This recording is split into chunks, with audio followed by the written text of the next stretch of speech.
Count on me. You're going to have good old Rob to talk you through all this.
Count on me. You're going to have good old Rob to talk you through all this.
computer to mark up the size of the account.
You can count on me. You're going to have good old Rob to talk you through all this.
two, two, two. Check two. Check two. What's up, folks? What's up, friends?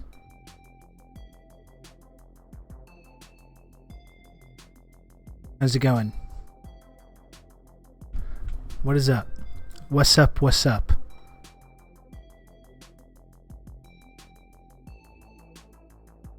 How was the holiday? It was nice. You know what? It was a nice holiday. I didn't do really anything. I just stayed at home. But hung around outside a lot. Hung out at the park a lot on Friday and Saturday. My son played with his friends, hung out in the backyard, did a little grilling. Can't complain. It was nice. Got some stuff done around the house.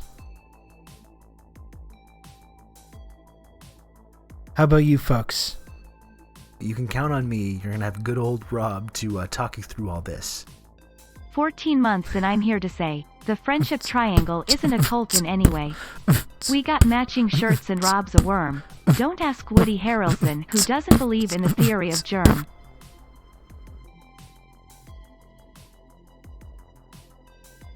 Outrun, thank you very much for the 14 whole months resub at tier 2. Thank you, Outrun, for the resub and for everything you do for the community. Thank you, Outrun, and thank you also to Sea of Noise for cheering 69 friend coin. Thanks, Sea of Noise. Thanks, Damn Boxes. Valued community member Damn Boxes. He keeps getting banned from other discords for being a little rascal.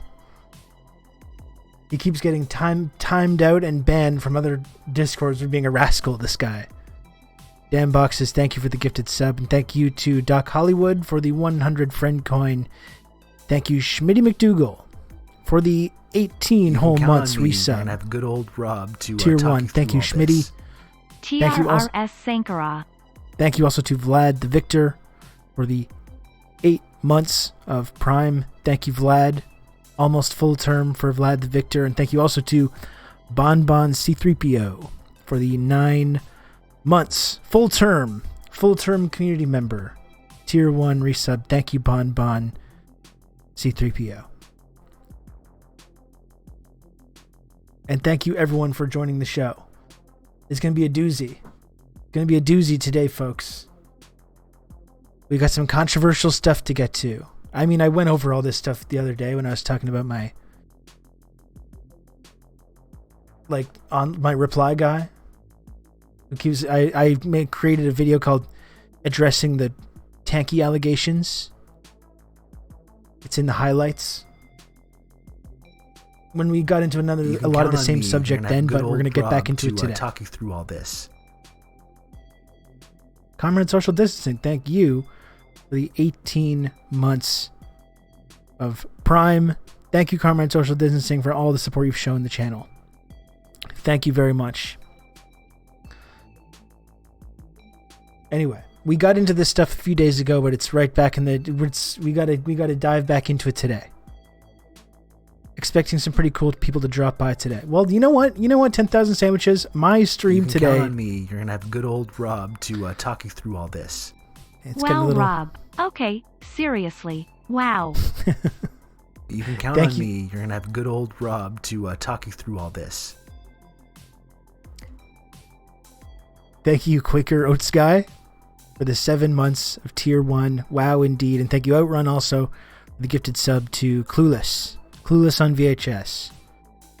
We love the Outrun and Clueless family. The first family of this community.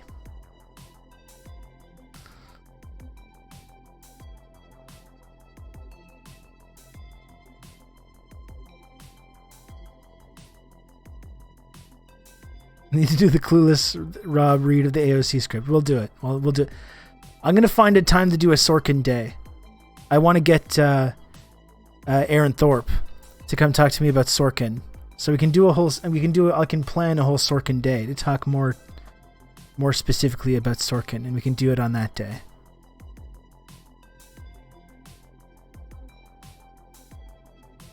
Thank you, husband. Outrun. I was definitely not standing behind him demanding he gift me a sub. Well, whatever works. Whatever works. I think that's ideal when I can have, like, community minions agitating at home and demanding that their loved ones subscribe and gift subscriptions. I think that's, like, pretty ideal. Pretty ideal for me. Announcement. You're like, Gru. That's right. I am. I am like that. Announcement, folks. Okay? Announcement. We're going to get to this whole controversy today. Okay?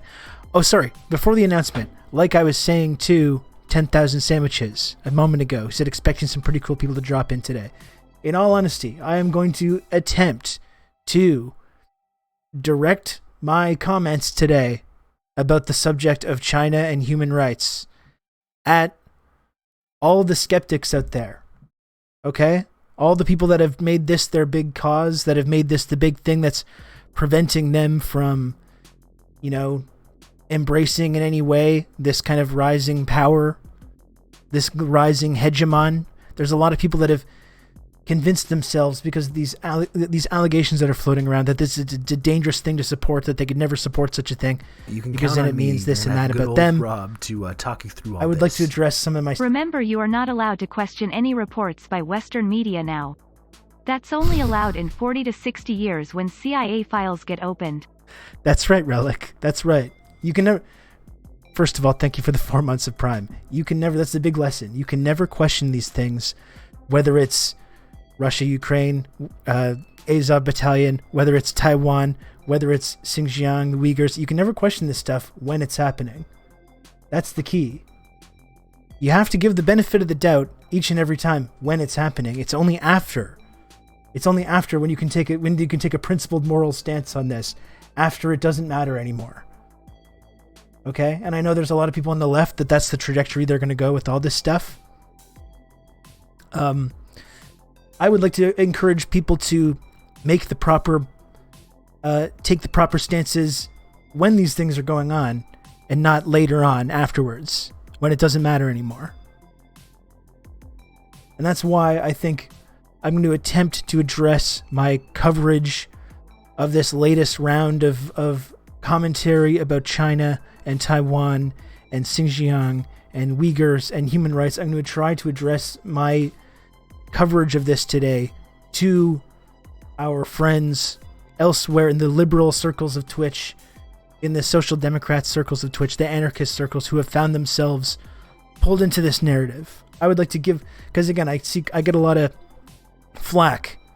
I've got a whole weird reply guys that are now dedicated to responding to my benign tweets with evidence of my genocide denial and human rights enjoyment, human rights violation enjoyment, apparently.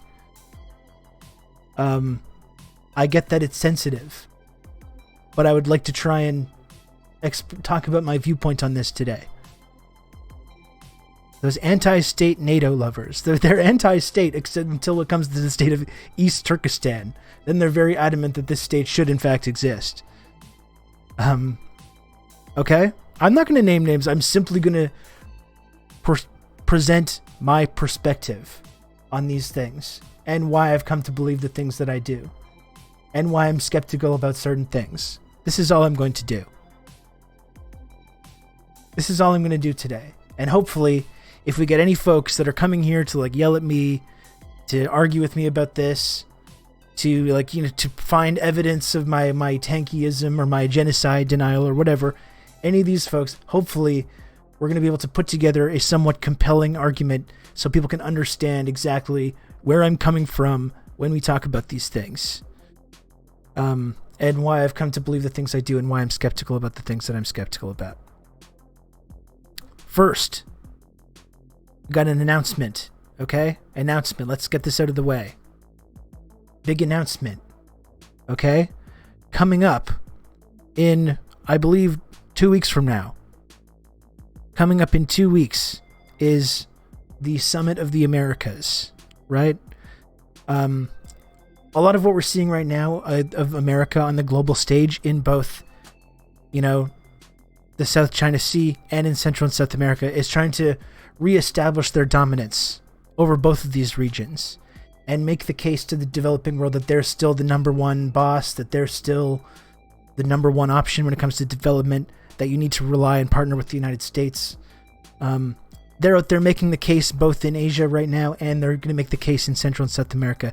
Obviously, we've talked a lot about how this is failing, about how the America's just failing on a global stage right now, and a lot of developing countries that maybe 20 years ago wouldn't have been comfortable going against them are now becoming more and more comfortable, openly defying them. And this process is has really been accelerated by this Russia-Ukraine situation. You can count on me. You're going to have good old Rob to talk you through all this. Valkyrie of the North, thank you very much for the 2 months of Prime. All U.S. stocks down bad, home sales down 16%. Well, that's another ongoing, that will be something we'll be covering this week, our ongoing early stage economic collapse that we're in right now. We'll be talking about this week, either tomorrow or Thursday, I think, with Red Scary, official economics correspondent, official economics and Southern Affairs correspondent of TRRS. Red Scary will be joining the show this week for another Scarynomics segment. We're going to be talking about, as I said, the crypto collapse and these early stages of the coming economic crisis that we all know is on the horizon. We're getting into the nitty gritty about that. So that's announcement number 1. Announcement number 2 revolves around this Summit of the Americas. Obviously, this is a subject that I've been covering a lot. The United States shifting role in the world, the emerging multipolarity, the realignment that's happening right now. That's been one of the main things I've been covering on the show. Multipolar, right? The multipolar world. We talk about that. Multipolar. And if only there was a word for that, for multipolar in Spanish, I wonder what that word would be. I wonder.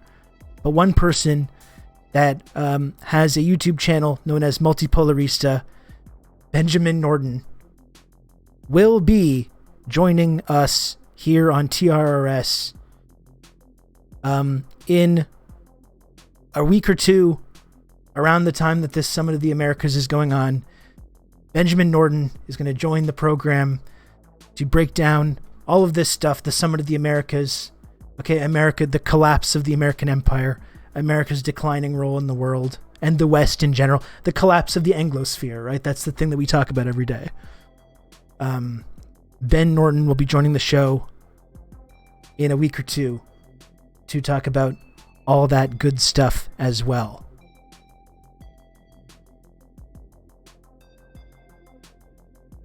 Did I miss Luna appearing here? No, I fucked it up. I was sick the day that I wanted to have Luna to talk about the anniversary of the fall of Saigon. I was sick. I couldn't do it. I'm going to reschedule that. Luna, I know Luna will come back on. I'll find a good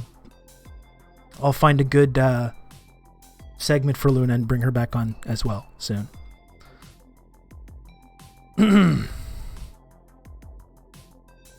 Okay, John's excited. Sin Chao's excited. Red Scary's excited. Friend of the Communist Party of Canada, Ben Norton. That's right.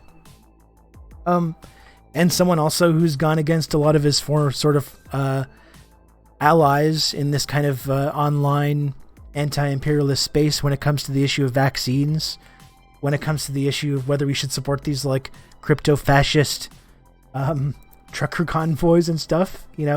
He's taken some pretty firm stances on that, to the contrary of what I think a lot of some of his former colleagues are talking about.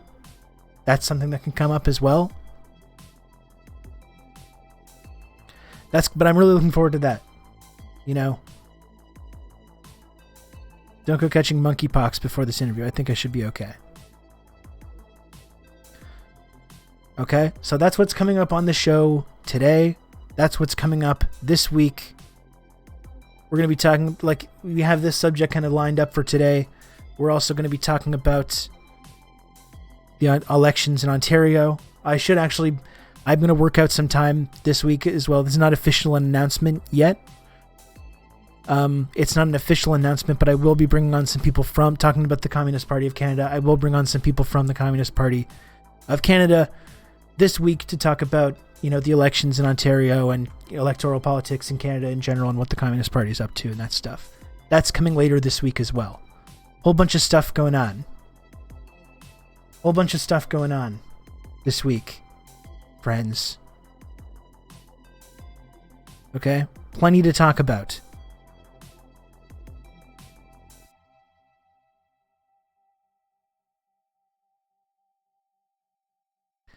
Plenty to talk about.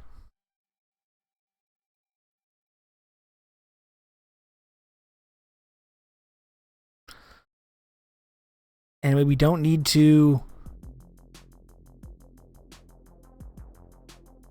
get into that right away. Okay, that's the stuff that's coming up. We can take a few more minutes, although I guess it is Tuesday. I have more of a hard cutoff, so maybe it's less chit-chat time today.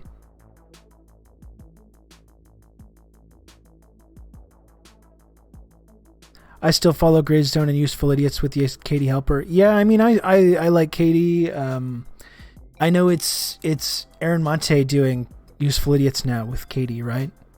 And I think Greyzone's capable of doing some good anti-imperialist journalism, but I just feel like they've been completely compromised somehow. And Blumenthal's just been whatever like new right, anti-vax, pro-convoy, non-class-based anti-imperialism thing he's got going right now is just like, I think, compromising their whole sort of editorial line at this point. That's when you got to wonder, where his family connections come in and what's motivating any of that stuff.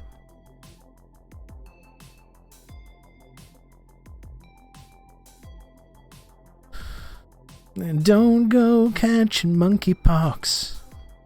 Please stick to the stacking apes that you used to. I messed that up. It's not insignificant that Ben left Greyzone. No, I don't think it is either.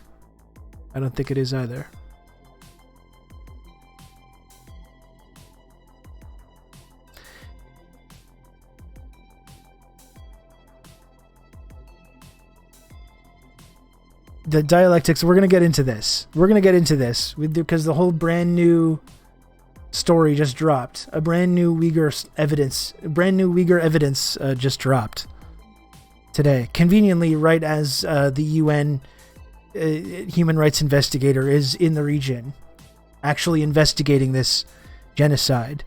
Conveniently, there's a whole new trove of proof that is now dropped, which we're going to take a look at today.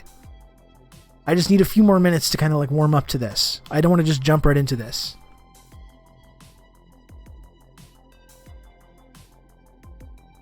Did I miss the announcement? Dakadoon. In like a week or two, Benjamin Norton from Multipolarista is going to come on the show to talk about the summit of the Americas, America's shifting role in the world, the collapse of the Anglosphere, all that good stuff that we talk about often. Benjamin Norton's going to come on to help break that down for us. Chin chin, everyone. Look what I got today. Mixing it up. See, I'm not one of these like...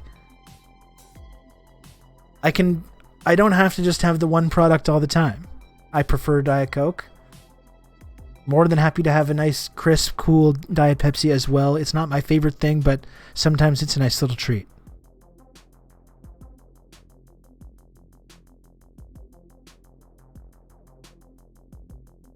Diet Pepsi acceptable in an emergency. You can count on me. You're going to have good old Rob to talk you through all this.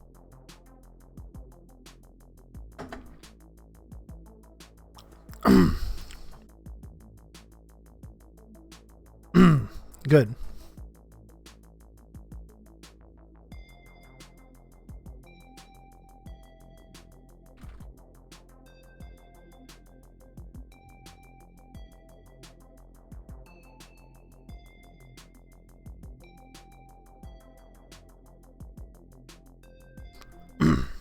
Okay.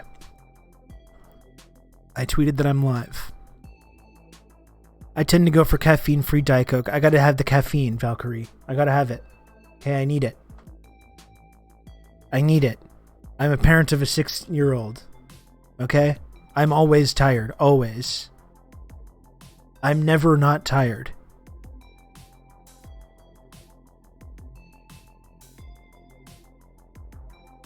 drink coffee. I have my morning coffee, and then I have my midday soda or energy drink.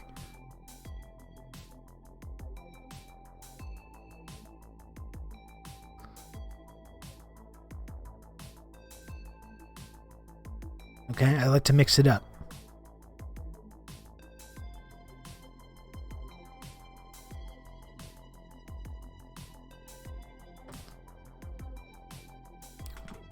That's Sigma Man's secret. He's always tired. That's right. Dad tired is a special kind of tired. It's true. Yeah. It is midday. That's right, Sin Chow. That's right. You know, Sin Chow, I saw your message in the Discord about how we were talking about how some of you came over here from Jack AM raids. And I thought it was really cool that you came here from Jack AM and then got pilled by the Vietnam talk. The Vietnam talk and the JFK stuff. I always love hearing about that kind of shit.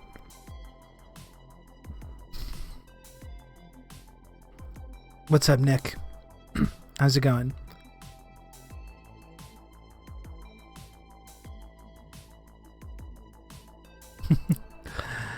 I love to hear about that stuff. It's so cool. It's like I know my weird obsession with Vietnam and the JFK assassination.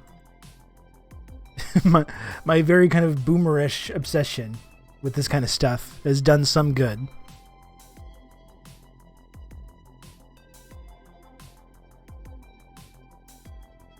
Getting Jack as a guest someday would be great. Yeah, I would love to talk to Jack. I mean, I was saying in the Discord after we were talking about that, how a number of you came from Jack AM raids. It's like I owe both Jack and Leslie from Struggle Session a lot, you know? They really helped me out a lot. Getting started doing this kind of stuff. I think in like 2018.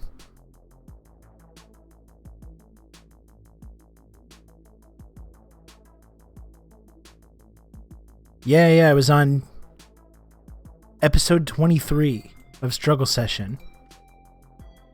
Which is so long ago now. That's so bizarre. Oh, whoops. When was this?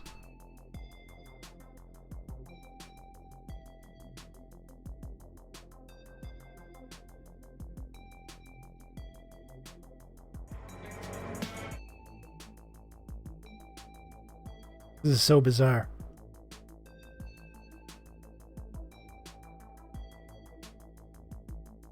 Struggle Session episode 23. When was this? 4 years ago. November 7th, 2017. That's wild. That is absolutely wild. This is like the first podcast appearance I ever did.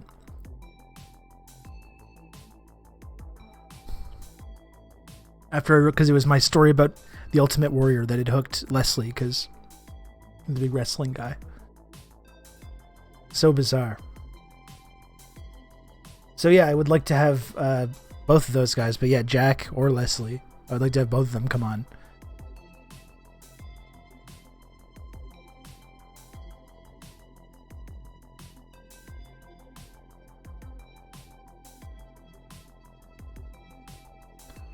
Fun fact, about 80 to 90% of Denmark's territory is a snowy wasteland. It's because Denmark owns the biggest island in the world, which is Greenland.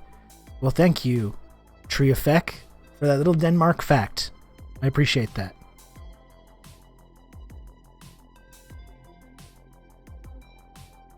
Little Denmark fact.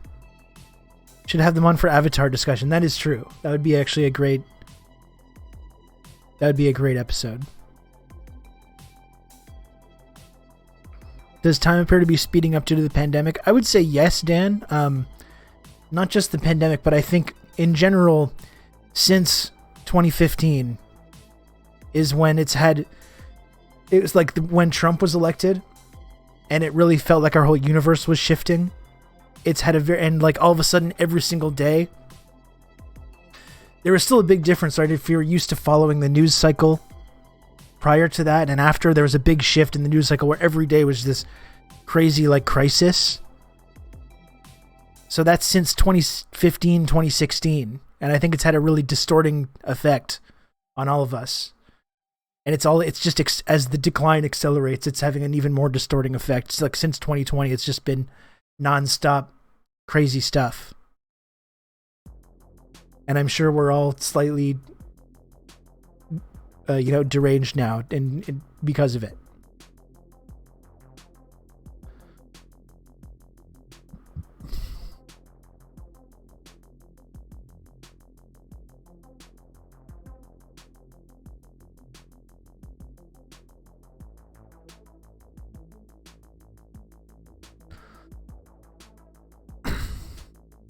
Imagine we go from this pandemic right into a new one. I'm just refusing to, I'm just refusing to accept that that's a possibility. You know what? If that moment comes, I'll change my thinking. I'm trying to just ignore that that's even going on, frankly. Monkeypox just seems like made up. It just seems made up. I'm just going to assume that it's just some I don't know, some rumor until it starts to materially impact anything.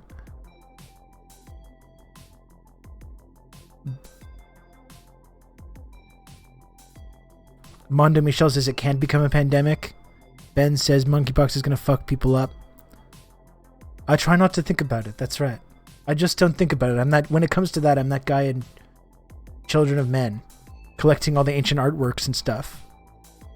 When he's like, why are you doing this? Why are you collecting all this stuff? No one's going to be around to look at it. And he's like, I just don't think about it. How is the US going to win a war against China when we're already keeling over left and right? I mean, one of the funniest things about everything that's happening right now, Ben, is just like how ill-equipped America is right now to be... If they think they can open up this two-front war against China and Russia right now, when they can't even fucking feed their own population. They can't even protect their own population from a pandemic. And they're like, what would be a good idea right now if we opened up a two-front war against Russia and China? That's a great thing for us to do right now. I think that's going to be really successful.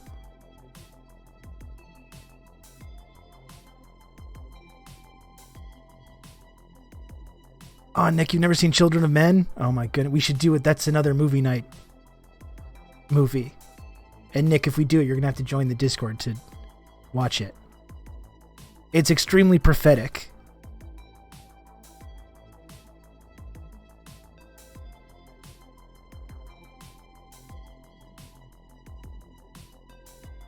It'll be successful in the sense that it will hasten the decline of U.S. imperialism. That's true. I've heard, that quote about how the Russian Revolution came out of World War I and the Chinese Revolution came out of World War II. I can't remember if it was Mao that talked about it. But I think the idea that that's ultimately where this is going, I just think it feels sometimes like we're just on this unchangeable course towards the final conflict, which will mean the final triumph of the final revolution. Sometimes it seems like we're just not able to avoid that in any way. There's not really much we can do about it. After fucking up in Syria, Iraq, and Afghanistan, I think fighting against the other two superpowers would go really great. Yeah, it's going to be a great, it's going to be great stuff.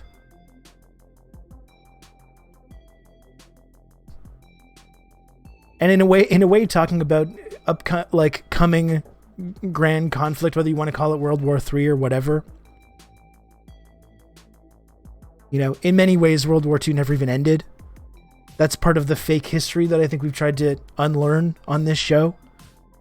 The idea that World War II even ended is not even totally accurate.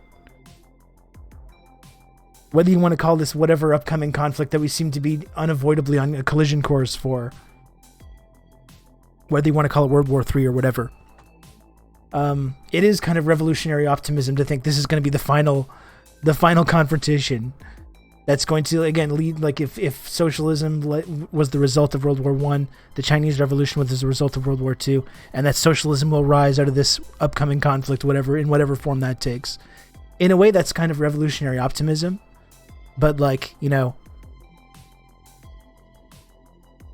in World War II, 20 million Russians died. You know, close to 20 million Chinese people died. It's kind of a grim, it's optimistic in some ways, but it's also just like a grim reminder of what these civilizations went through in order to lead to these big changes.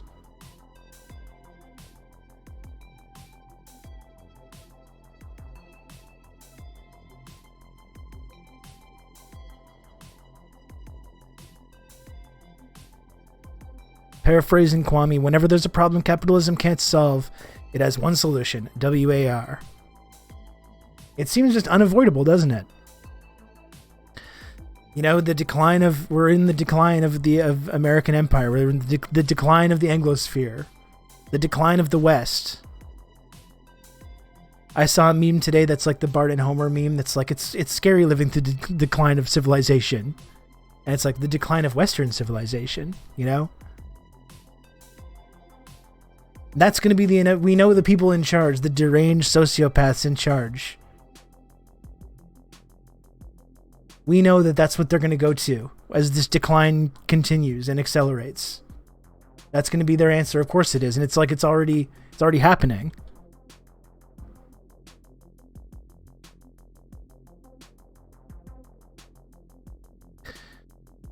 Well, and that's a good point, Red Scary. Now that gas is hitting $6-7, Americans are like, maybe we don't want war with Russia.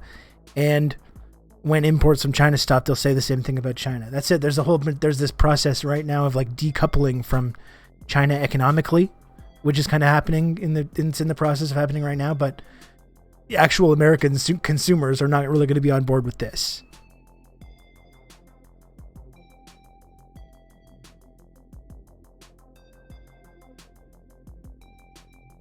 I have hope for the world, but doomerism for the U.S. Well, that's what I kind of try to say as well, Ben. You know, that's it. It's the decline of the West. It's the decline of the American empire. You know, it's like if you're living in the middle of that, it's a little bit fucking scary. All in all, I mean, this is when you consider the horrendous influence that America's had geopolitically over the last several decades, this is a good sign for the future of the rest of the world. What about Canada? Well, we're a junior partner in this like global criminal cartel. We're a junior partner, so yeah, we're going to decline right along with it. And just in the same way that like Australia, which is another junior partner in this criminal cartel, they're literally like tethering themselves to the sinking ship of the US rather than like form more of an alliance with their closest neighbor, their biggest trading partner. Which is hilarious to think about, but if you think Canada's going to be any different, then, you know, that's unfortunately not going to be the case.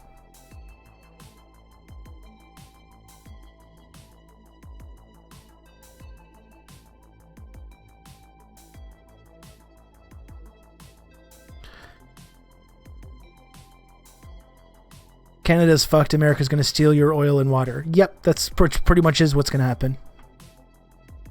That's pretty much what is going to happen. Once the treats start to run out, once the water starts to dry up, this like defense partnership that we have with the U.S. is going to get rewritten, reevaluated pretty quickly. AUKUS is fucked, but the EU might wise up. Well, that's a central question, because like that's the interesting thing is that a lot of these other countries like aren't stupid. They're not run by stupid people. They know what's happening. They know what's coming on the horizon. They know who the next century belongs to. Like this is not like it's not really even in doubt anymore.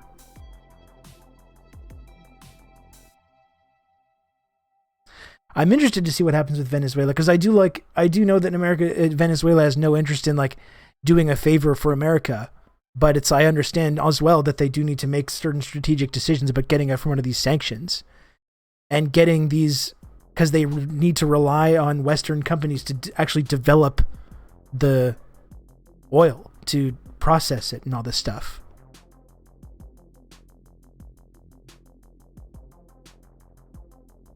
I live in Arizona, but we don't have water, but we're continuously growing. No problem there. No problem there. Just the free market's going to bail everyone out. The free market.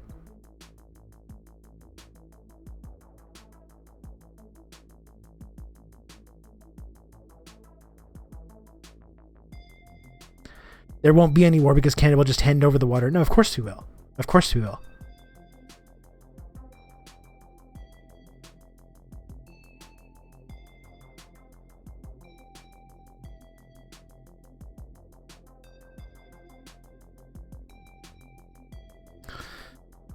Fucked up decade on the horizon, folks. Fucked up decade on the horizon. And this is the question, like, will things spiral into World War III? Are we in the early stages of that right now?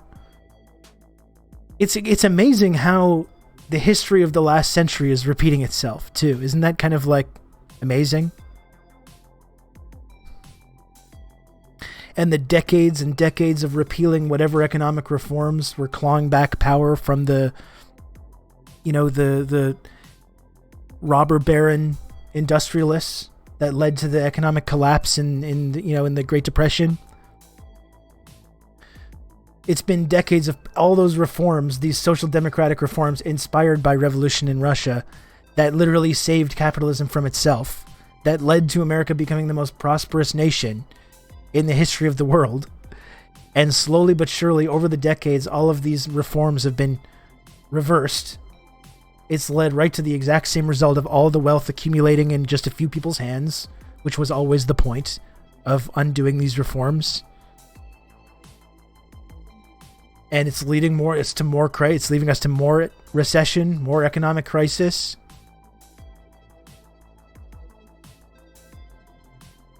I like the word you use, the great conflict, because I think that's going to be a great way to explain this decade. War will be part of it, but continuous sharpening of contradictions between nations and between classes all over the world. Yeah, well, it's this realignment. It's this realignment.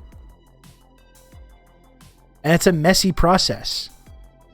You know, I think back sometimes just in the idea of in nature, evolution, things evolving and changing. It's like a violent process inherently. This kind of big drastic change. For anyone that missed the announcement, got a couple more viewers now. I mentioned an announcement. Here's the announcement. In a week or two from now, we got the Summit of the Americas coming up. It's a big example of this kind of like ongoing decline, realignment. America losing its influence in Central and South America. To talk about the Summit of the Americas on this program, in about a week or two, just got to work out the time, will be Benjamin Norden from Multipolarista. YouTube, formerly of the Gray Zone, and now of Multipolarista.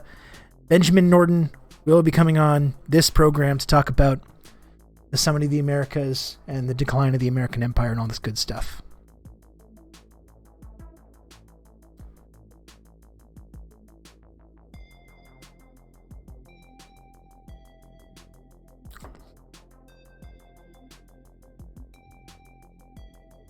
I cannot wait for the OAS to be dismantled.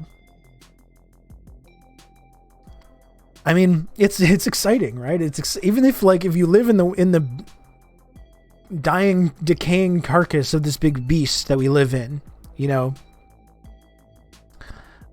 whether you're in Canada, the United States, or wherever, it's fucked up. It's intimidating. It's scary not knowing what's on the horizon or what this ongoing collapse is going to look like. But it's exciting at the same time to see this, the idea, just thinking back to growing up in the 90s, growing up in this end of history period. That's when I was like a teenager. After the collapse of, I became aware of all this stuff in a world where there was no Soviet Union, and it was just America was the undisputed. Count on me. You're gonna have good old Rob to talk you through all this. I didn't want to get a tier 3 sub, but you forced my hand when you showed that Hillary face swap at me twice on purpose. Consider this my retaliation. TRRS mushrub TRRS mushrub underscore HF TRRS mushrub TRRS mushrub underscore. Thank you, Warlock, for the 7 months resub at tier 3, and for all the support, Warlock. Thank you.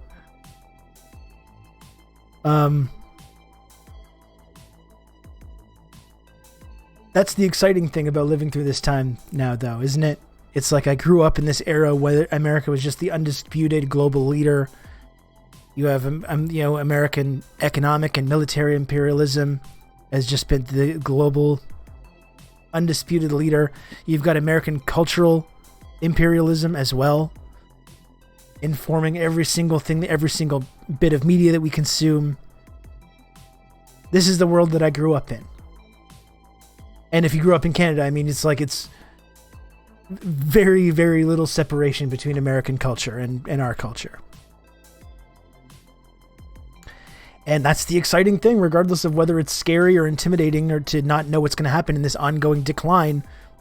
I must admit that it's exciting to see these changes happen. It's exciting to see countries on this global stage start to just say no to America. They dare to say, like, no, we will not be going along with what you want us to do here. And there's just this unmistakable tide that's turning right now, where even America's allies, I've talked about this before, even their allies that like India, countries that, we don't really like the governments of, but even they see the writing on the wall, they see what's happening, and they're saying like, no, thank you. Because all these countries, even places that have been, I think, allies, important, vital allies to the United States, they don't hate America anyways. They've just been making a strategic decision to not get wiped out by America. All these countries are fully aware of like the evil and the violence and the cruelty that America is capable of inflicting. And I think there's a lot of these countries that have been waiting for this moment, this era to come up, when all of a sudden there is this emerging new power, and they can be like, actually we're not on board anymore. Actually, we will not be supporting you in your ongoing decline. Thank you. It's exciting to see this stuff start to happen. By the way, just got a follow from Hollywood actor Seth Rogen. That's exciting. Hollywood actor Seth Rogen, big Hollywood celebrity, just followed the account. So things are looking up for this community as well. Welcome, Seth, to the community. Venezuela's laughing at Biden, and you do love to see it. Like, how impotent does America look when it comes to Venezuela? They've been trying to just destabilize and overthrow the Venezuelan government now openly, and Canada's been part of this as well with the Lima Group and everything.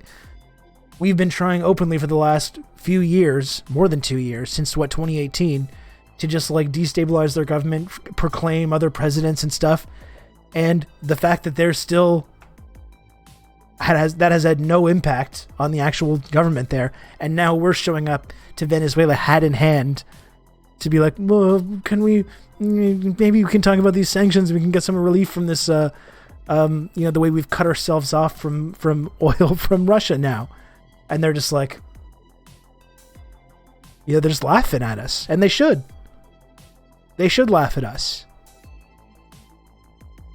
Yeah, they also got rolled by Saudi Arabia when they went begging for oil. This is what I'm talking about when it comes to India and Saudi Arabia. We don't even like these governments. Hey, these are pretty nasty governments. Nasty countries in many ways, in many respects. But even though they've been close allies of America, they still see exactly what's going on, all these shifts that are happening. And I think a lot of these places have been waiting for an opportunity to stick the knife in. And now's the opportunity. Now they see that it's the time. It's the time when America comes around the corner asking for their, commitment for these geostrategic affairs. Now they've got the opportunity to jam the knife in. And I must say it's enjoyable to watch. Yeah, it is a blood in the water situation. Trust me, bro. Russia's losing. The West is winning. They say as they buy rubles from the Russians. I don't know. And I still see people talking about how Russia's losing this conflict and they've lost 35,000 soldiers, 40,000 soldiers. And I don't want to, this is exactly why I've avoided talking about specific details about what's been going on in Russia and Ukraine. Just because I just don't, I do not trust any stories about how Russia is just getting destroyed and they've lost this number of people. I don't trust the people in the Ukrainian military or their NATO allies to be truthful about what has been going on. You know, it doesn't mean that it's been perfect or that it's been going great or that there hasn't been bad things haven't happened. There hasn't been setbacks, but I just automatically don't trust all these stories about how terribly they're doing. Yeah, they just lied about the Snake Island thing. They've lied about all kinds of stuff. To me, it's like whether it's in your personal life or whether it's in these big geopolitical events, you have to, like, when someone repeatedly lies to your face, you know, you can take this into you can take this advice into your personal life as well. When someone just repeatedly lies to your face over and over and over again, time and time again, eventually you just have to stop trusting them when they say things to you. Eventually you just have to start assuming that they're lying and not give them the benefit of the doubt. This is the main thing I wanted to talk about today, okay? This is the main thing that I think people on the left in the West who that like to come and talk about this stuff on Twitch do not do.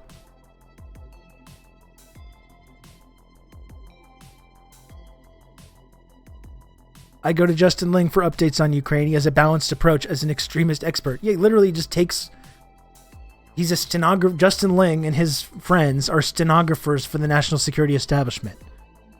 They take the word of these like national security ghouls as absolute gospel, and they sit down and they write down the things that those people say, and then they repeat them in the media.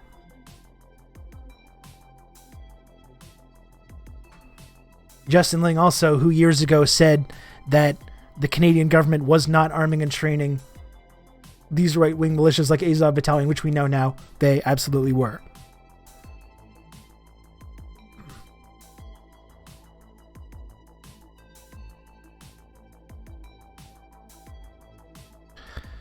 Remember the German lady saying Russians don't respect life the way Europeans do. There's a number of German people that are at the center of some of these things, these geopolitical events. And sometimes I must say, I think we sometimes have allowed ourselves to be... We've allowed ourselves to kind of forget the role historically Germany has played in certain global events. And I think maybe they got off a little easy on certain things. And now I think we're still taking them seriously and allowing them to be these global leaders, whether it's in NATO, whether it's with the IMF or within the EU, forcing Greece to like accept austerity when the Greek people vote for a left-wing party that says like we reject austerity and we reject these like EU debt conditions for Germany to have the leverage and the credibility to arbitrarily deny that. We may need another swing at denazifying Germany. I think we might. You know, we've talked a lot about, you know, the end of the war, West Germany, who was in charge of West Germany, this denazification process that happened in West Germany. But the unsaid part of that story is that after reunification, that was the surviving form that it took, right? That was the final form that it took. The descendants, the political descendants of the very people that were put back in charge of West Germany following the war, many of whom were Nazis.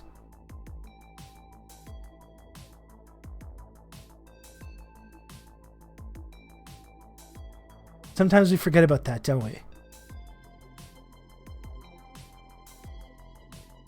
How many times can the Germans SDP betray socialism like the world-class champs by a mile? They've spent a lot more energy making the USSR and Russians the bigger baddie. And this is Western propaganda. This is it. This is what we all grew up with, right? It's been this project. This is the false history that we've been taught about the end of the war. Right? You can count on me. You're going to have good old Rob to talk you through all this. This is the false history that we've been taught. That the that the USSR and Russia were just as bad as the Germans, by the way, who are good now. But they were just as bad or maybe even worse.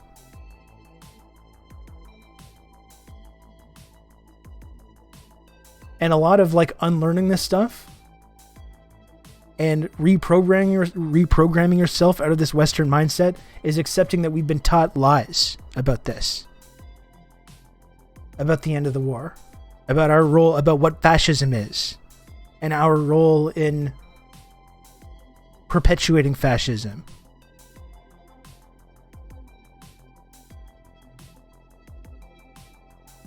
And thank you, Comrade Social Distancing, also for the gifted tier 1 sub to Rising. I'm going to turn off the music. We're going to get into this segment since we're obviously talking about it already. Okay. So think about how to title this. You can count on me. You're going to have good old Rob to talk you through all this. Worm HNLE, derogatory. Thank you very much, Marina, for the 7 months of tier 1.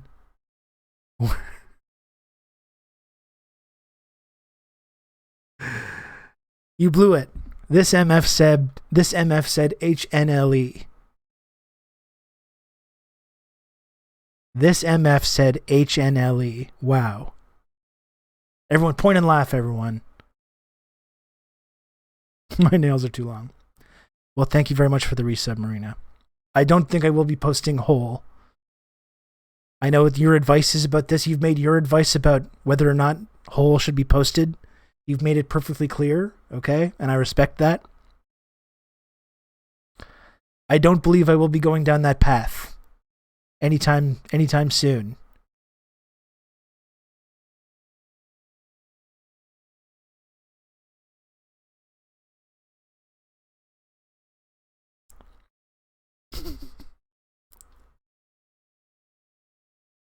Okay. Now the seamless transition. The seamless transition.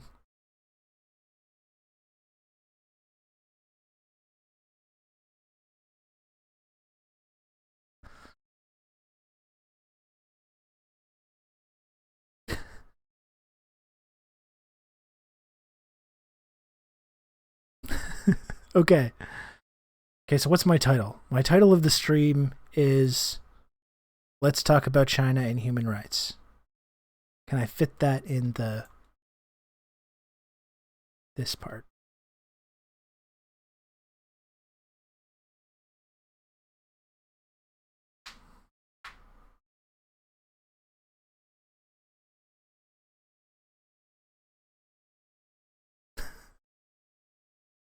Now we're talking about holes all of a sudden.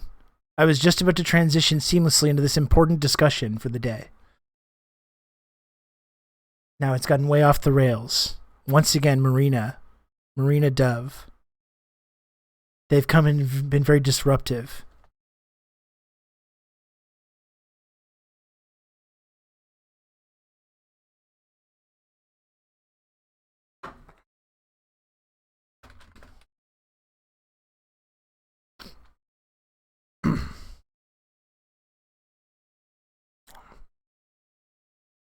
Okay, so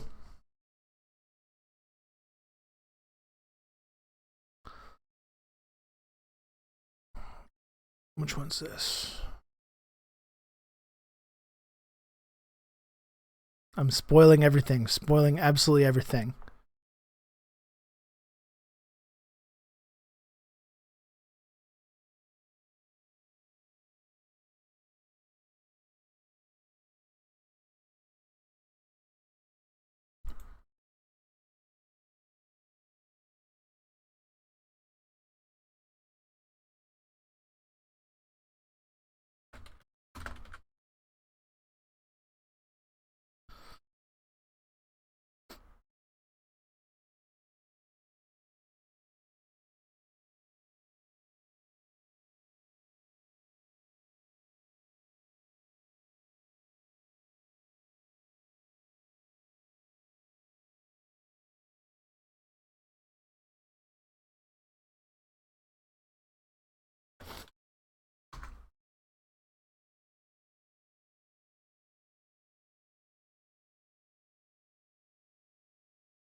Okay.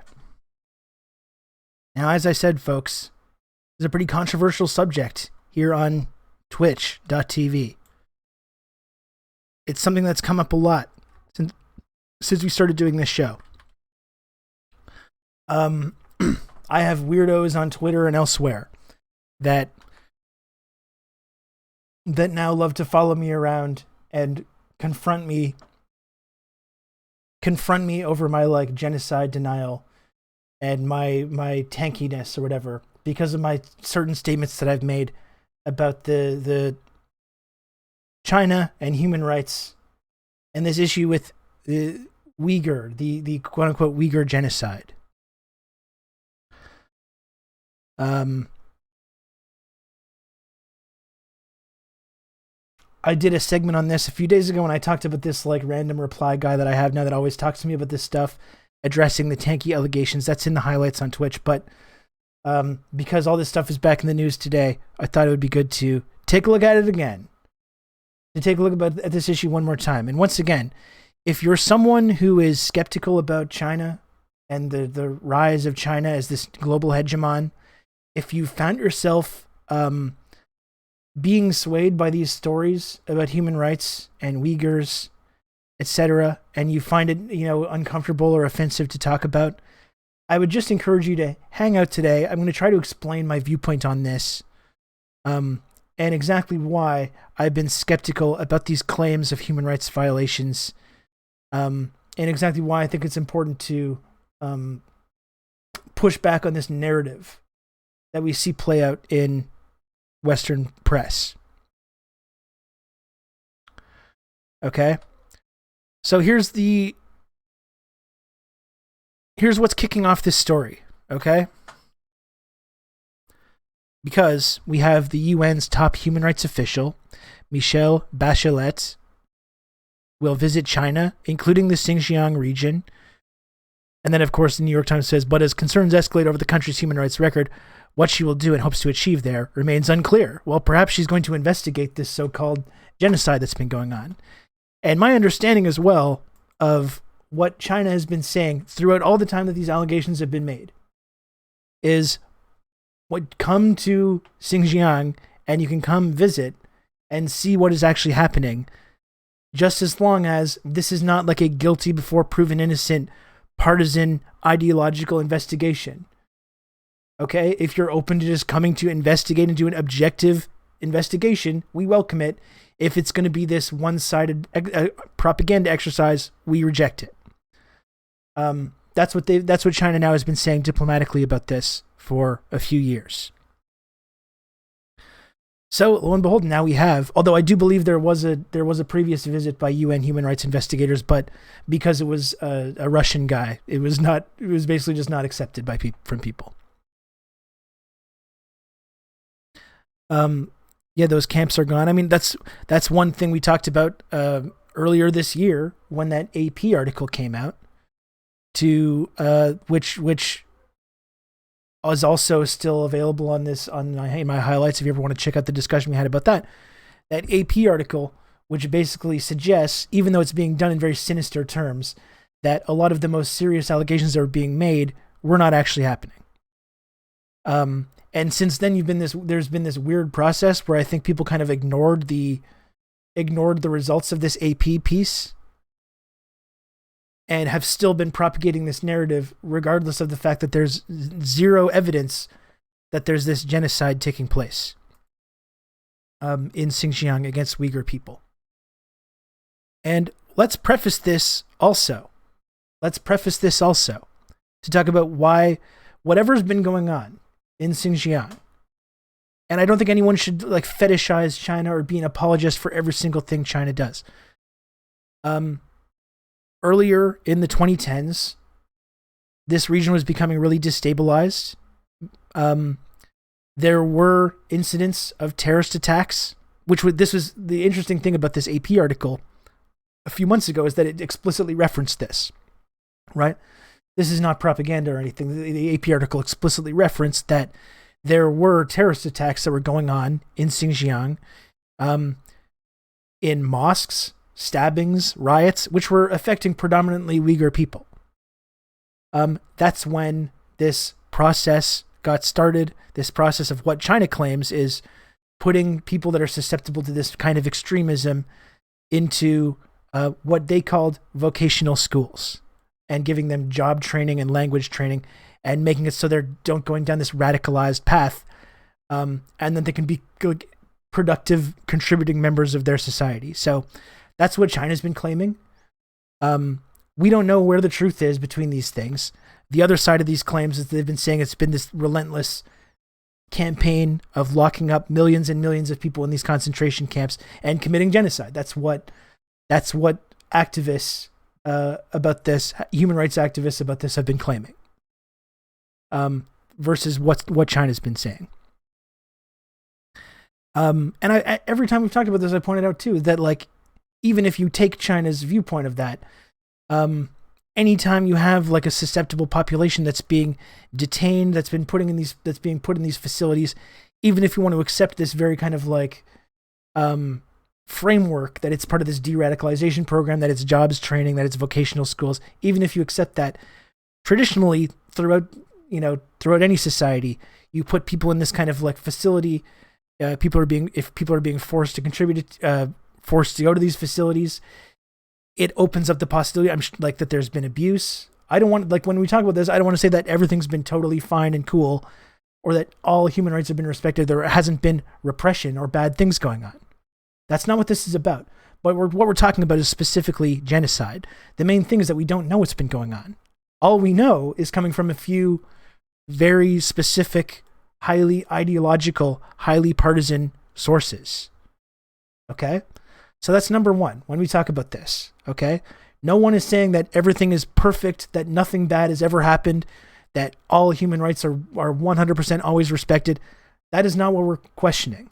What we are asking questions, though, about this specific claim of genocide, which has just become like accepted for people, right? It's become accepted now for anyone to ask any questions about this to be called like a genocide denier.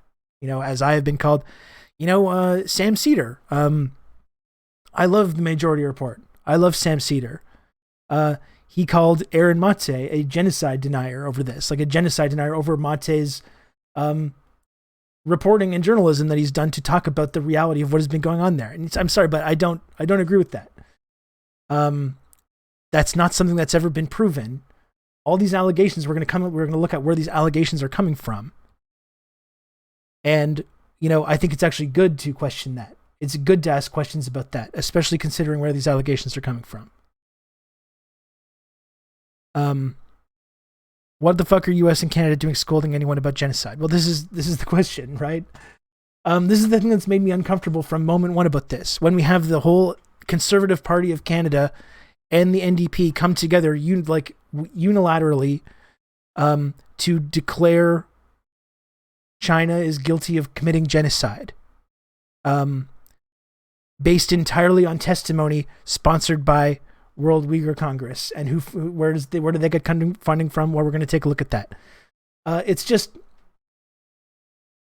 this is why I think it's important to point out the origins of this in an anti-terror policy, right? And I talked about this with Vijay Prashad when Vijay Prashad was on the show a few months ago, right? How did America and Canada and the West respond to the rise of Islamic extremism? We drone warfare, in the invasion of Iraq, the invasion of Afghanistan, this massive warrantless surveillance operation domestically and internationally. Talking about locking people up without evidence, or suspecting and surveilling people without evidence. Millions of people killed in this process. Millions. We talk about the war on terror. 37 million people displaced. 37 million refugees as part of this war on terror. This Western war on terror. This systematic warrantless drone assassination program going on in dozens of countries that we're not even at war with. People locked up in Guantanamo for 20 years without being charged with a crime and being tortured. Right? This is why I've always felt crazy whenever these conversations come up. That's the West's war on terror. That's our war on terror. And while admitting that I don't know exactly what has been going on, the details of this Chinese policy in Xinjiang. Like I said, I don't doubt that there have been human rights violations involved with this policy. We don't really know. But this is the thing that I always come back to. You compare these two things. Compare the war on terror from the West, millions of people killed, tens of millions of people displaced, torture, warrantless assassination, warrantless surveillance, political prisoners. 20 years of this. It's been an absolute fucking human rights disaster, an unspeakable human rights atrocity, versus the Chinese policy, which, while maybe not perfect, has involved no country being bombed, no country being overthrown, no drone warfare. Even the people that are propagating this idea of a genocide literally can't point to one individual that has been killed in this process. If you look up Uyghur genocide on Wikipedia, under the victim section, they literally don't know.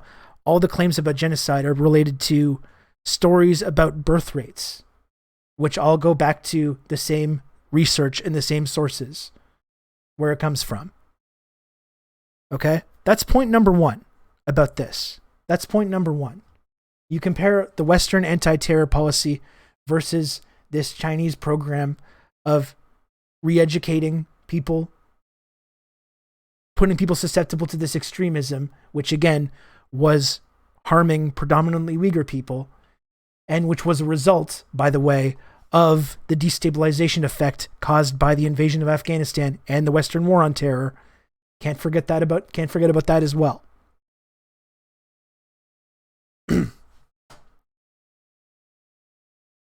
Okay?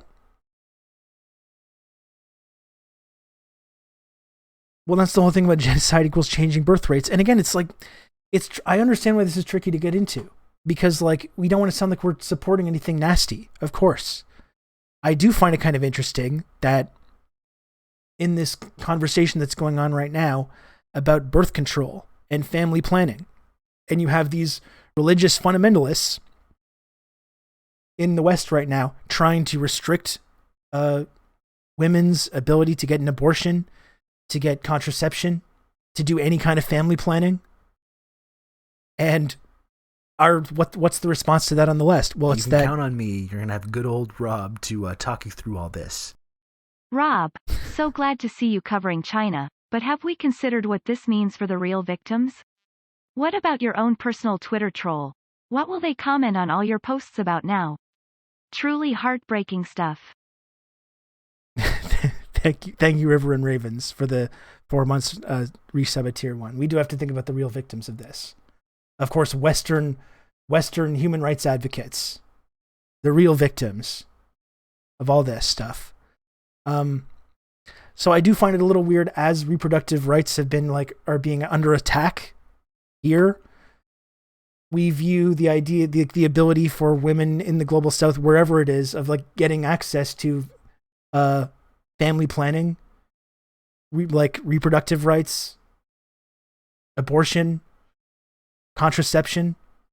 These are actually things that we should be supporting. I mean, that's the idea of thing on the left. Reproductive rights should just be part of healthcare. It should be free and widely available to everyone. And then it kind of seems like when this is widely available elsewhere, all of a sudden this becomes evidence of this nefarious plot. While I think ignoring the reality that there very well are women throughout the developing world, in Xinjiang and elsewhere, that do actually want access to reproductive rights and contraception and abortion. Okay? Another thing I wanted to say about that. Rob, how dare you suggest rehabilitation is a more effective means of incarceration than shooting them in the face? Well, I mean, it's the idea of any of these allegations coming from Canada or the United States, the United States especially, where they've got armed agents of the state just gunning down citizens, gunning civilians down in the street, disproportionately black people. And we're accusing, and we're getting on our moral high horse about China's human rights violations. and the state's role in incarcerating and assaulting these ethnic minorities in America and Canada, where our prison system is filled, again, disproportionately with Indigenous people and Indigenous women in particular. And we're talking to them about how they treat Indigenous people.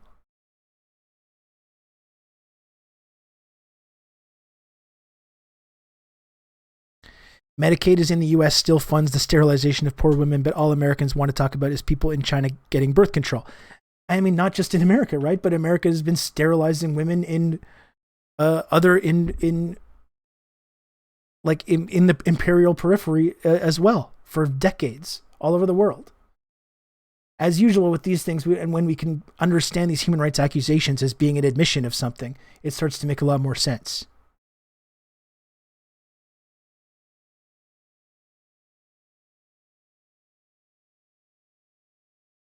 Canada also sterilizes people without consent. It's exactly right.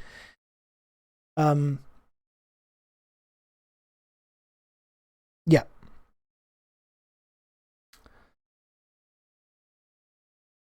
So this has been now in the works for a while, an actual visit from the UN to investigate this region and determine what is actually going on. One really interesting thing about this is that the World Uyghur Congress have responded really forcefully against this idea. You know, the World Uyghur Congress, which has been like a centerpiece of this narrative, promoting this idea of, genocide. The World Uyghur Congress, all of a sudden, when it comes to this visit on the part of the UN, are very against this idea. There was a doctor in the immigration facilities giving people hysterectomies without consent.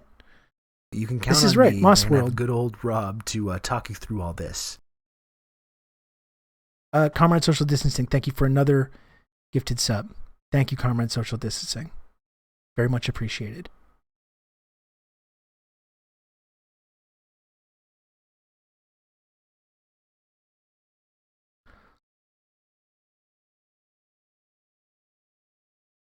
So now you have the World Uyghur Congress saying, like, no, we don't actually want you to investigate, which includes a visit to East Turkestan. And they're saying we're concerned the trip might do more harm than good. China could use it for propaganda purposes. But it's like, so we're just supposed to take the word of these organizations that there's this genocide happening, and the idea that any investigation is going to happen on the part of the UN, an objective investigation that's going to take a look at what has been going on. And of course, they use East Turkestan as well. The idea that there's going to be an actual investigation about this has these groups saying, like, no, don't do this. Don't do this.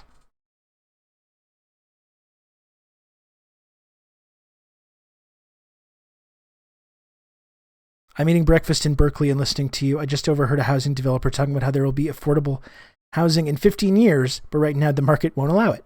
His company is not even from the Bay Area, and they're dictating our housing policies. I'm going to redact him in the street, right, bow. And I'm going to assume that you're talking about a bow, like a bow and arrow. So yeah, of course you can't actually go and investigate. Don't go and investigate this because it's just going to be a propaganda win. And by the way, talking about the difference between policing in America and what has been going on there, that's another thing about it, right? Where it's like, not only is there no evidence whatsoever that China's been bombing, overthrowing, destabilizing, invading, assassinating, no evidence of this whatsoever. There's literally video footage that comes out every single day about police officers in the United States beating, assaulting, shooting, murdering, American citizens that have not been convicted of any crime. Judge, jury, and executioner who just get to gun down whoever is a threat to them. Teenagers just murdered in the street, choked, shot. Little kids, Tamir Rice, 12 years old. Actual death squads. And we know there's actual evidence of this. There's images. There's video. There have been major protests about this. We might have seen some of these. And then we're just asked to accept that something much, much worse is happening here.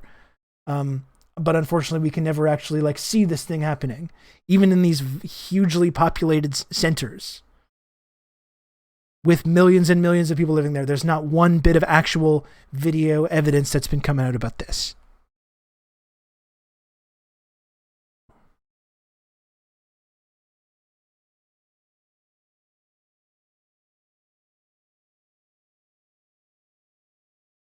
They use our prison population as evidence of human rights violations too, as well they should. I mean, America's barbaric prison system is in and of itself significantly worse than anything that they're being accused, they're accusing China of here, is in and of itself a human rights atrocity.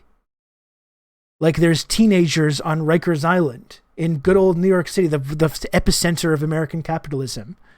There's black teenagers on Rikers Island that are being tortured daily, living in this decrepit facility, who have not even been convicted of a crime.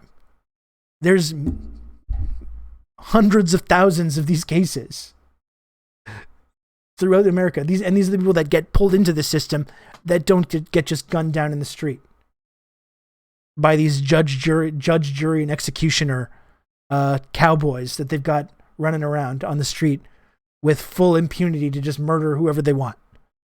These are the people that actually survive to get into the system.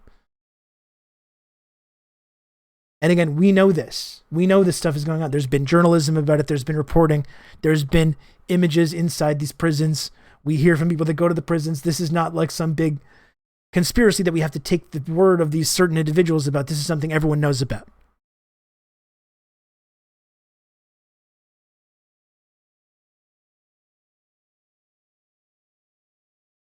Yet literally private for-profit prisons who need human beings to be locked up in there in order to remain profitable, in order to deliver shareholder profits to people that invest in these private prison facilities.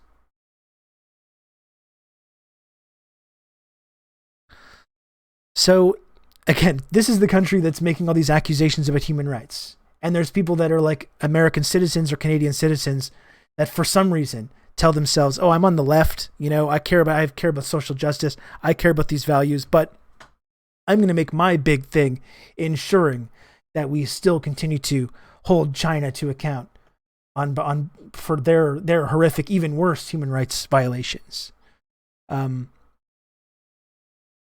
This is the main thing, is that I think even if you 100% accept the narrative that has been propagated about what has been going on with the Uyghurs, even if you accept every single word about that as 100% truth, which I don't.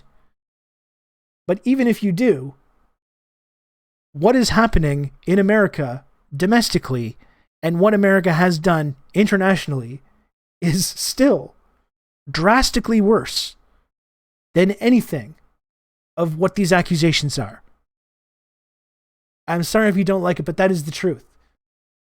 Even if you believe 100% every single word about this narrative about Uyghur genocide, if you look what America does domestically in its own prison system, its own policing system, and internationally through militarism and imperialism, what America does, hands down, significantly worse. Even if you believe every single word about this. All right?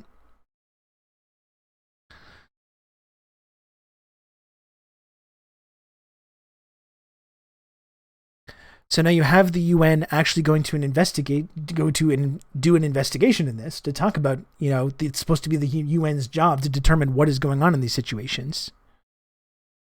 You have them finally investigating this while the World Uyghur Congress is saying, no, please don't do that now. It's a bad idea.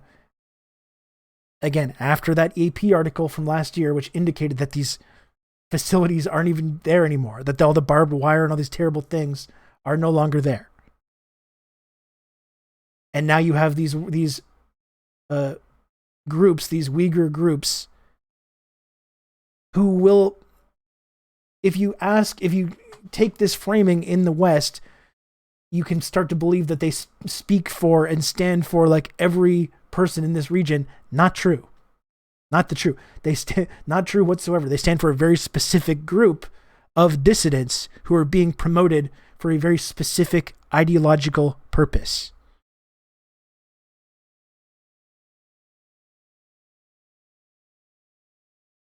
This is how Saudi trolls talk when you bring up the war in Yemen. Oh, America's worse, as if that makes the victims feel better. Well, the thing is, I don't think it does that at all. I disagree with what you're saying, Joshua something, because America and Canada are both subsidizing the war in Yemen. We sell arms to the Saudis so they can engage in this genocidal war in Yemen, and we give them unlimited diplomatic cover for it as well. So, no, I don't agree with you, because part of the reason that America is worse is because America literally subsidizes the war in Yemen and pays for it. That's part of the exact reason that America is indeed worse, because they're supporting this unequivocally. And I'm going to take down your BBC clip, Okay, I'm glad you shared this. We're going to be taking a look at this.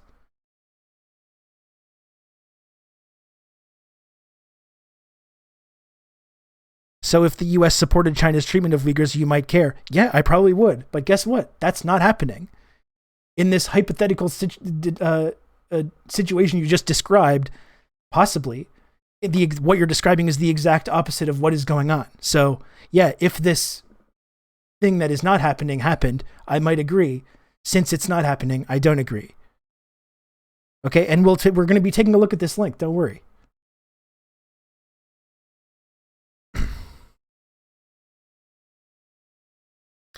Okay, so you've got the UN High Commissioner for Human Rights visiting Xinjiang. You have the World Uyghur Congress saying, no, don't go. Don't investigate. We don't want you to do an investigation.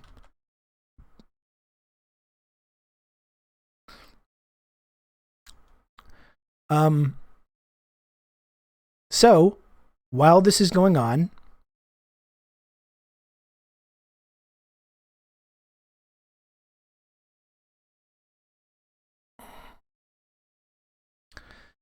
this visit is going on, lo and behold, right at the exact moment that it's going on, this story just drops, which our friendly chatter just dropped, the BBC story on this. While this visit is going on from the actual human rights investigation in the UN is happening, this story just drops on the groundbreaking hack of Chinese government computers, blows apart its narrative on the mass re-education of Uyghur Muslims. The files passed to BBC News, and you just linked this piece. The files passed to BBC News contain 250,000 IDs and paint a picture of relentless internment, arbitrary detention, and imprisonment without trial. And again, this sounds really scary. Stu, we're going to get to this, okay? We don't need to post spoilers to the end of this. Let's take a look at this thread. Okay? Let's take a look at this whole thread, because this sounds really serious and scary. And if you care about human rights, you should care about this stuff, right? This sounds really scary stuff. And of course, they put front and center the oldest, Anhin Hamid was 73. The youngest, Rahila Omer, was only 15 at the time of her detention. Right? So this is up front and center, the horror of this. So let's take a look at this thread, okay? Posted by Amir Nader, who's a BBC correspondent. This is the big groundbreaking BBC report today that is happening right at the exact same time as this actual investigation on the part of the UN is happening, which again, the World Uyghur Congress really did not want. One Uyghur Muslim was jailed for 10 years on terrorism charges as he doesn't drink alcohol or smoke. His mum, below, is then detained, one of thousands, under suspicion of guilt by association charges. Another, Tursan Kadir's file, lists the offense of growing a beard under the influence of religious extremism. For this, the 58-year-old was jailed for 16 years and 11 months. Photographs show him both before and after his detention began. China governments claim that the camps are nothing more than schools are contradicted by shoot-to-kill policies for anyone trying to escape. plans for the positioning of machine guns and snipers in watchtowers. And again, I'll reiterate, all this stuff sounds really bad. It sounds really bad and scary. It sounds like it's the rise of the exact kind of horrific, concentration camps that were part of World War II. The never again moment, right? All of this stuff, that's what it sounds like. It's really scary. Blindfolds, handcuffs, and shackles are mandatory for any student being transferred between facilities or even to hospital. And here's the kicker. Here's the final tweet in this thread, in this explosive report. Here's the final tweet in this thread. The hacked Xinjiang police files were passed to Adrian Zenz, who passed them to the BBC's John Sudworth. Zenz found that at one time in a county called Shufu in Xinjiang, 12% of the adult population were in a camp or prison. An analysis of the data by Dr. Zenz shows that in just this one county, a total of 22,762 residents, more than 12% of the adult population, were in either a camp or a prison in the years 2017 and 2018. If applied to Xinjiang as a whole, that figure would mean the detention of more than 1.2 million Uyghur and other Turkic minority adults, well within the broad range of estimates made by Xinjiang experts, which China has always dismissed. Remember the 1 million Uyghurs in camp stuff.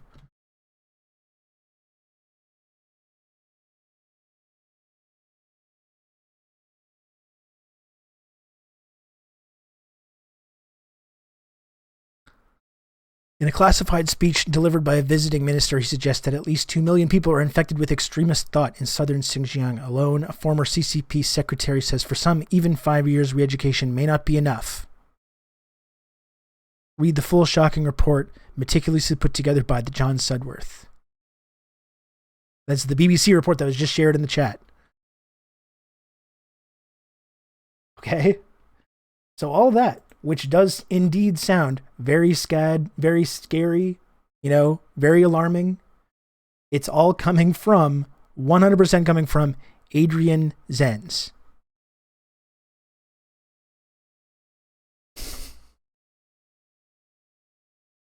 I wanted to look at one, there was something in the Discord server that I wanted to take a look at here.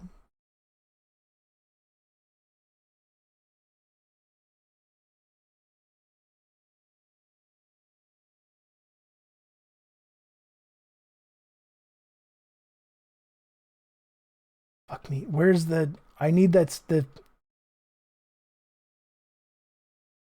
There's a thing where they speculate that they claim, they specifically say in this piece that they've not been able to corroborate any of this. Literally nothing. I know it's in the Discord server. I'm just looking for it. Yes, right here.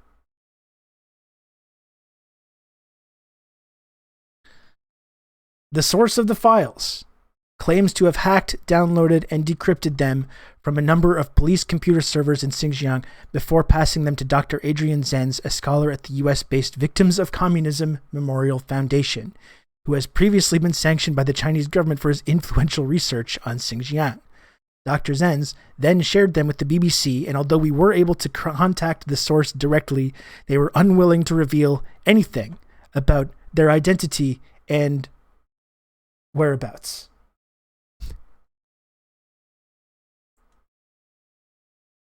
Okay, thanks, Stu. I got this. I got the thread.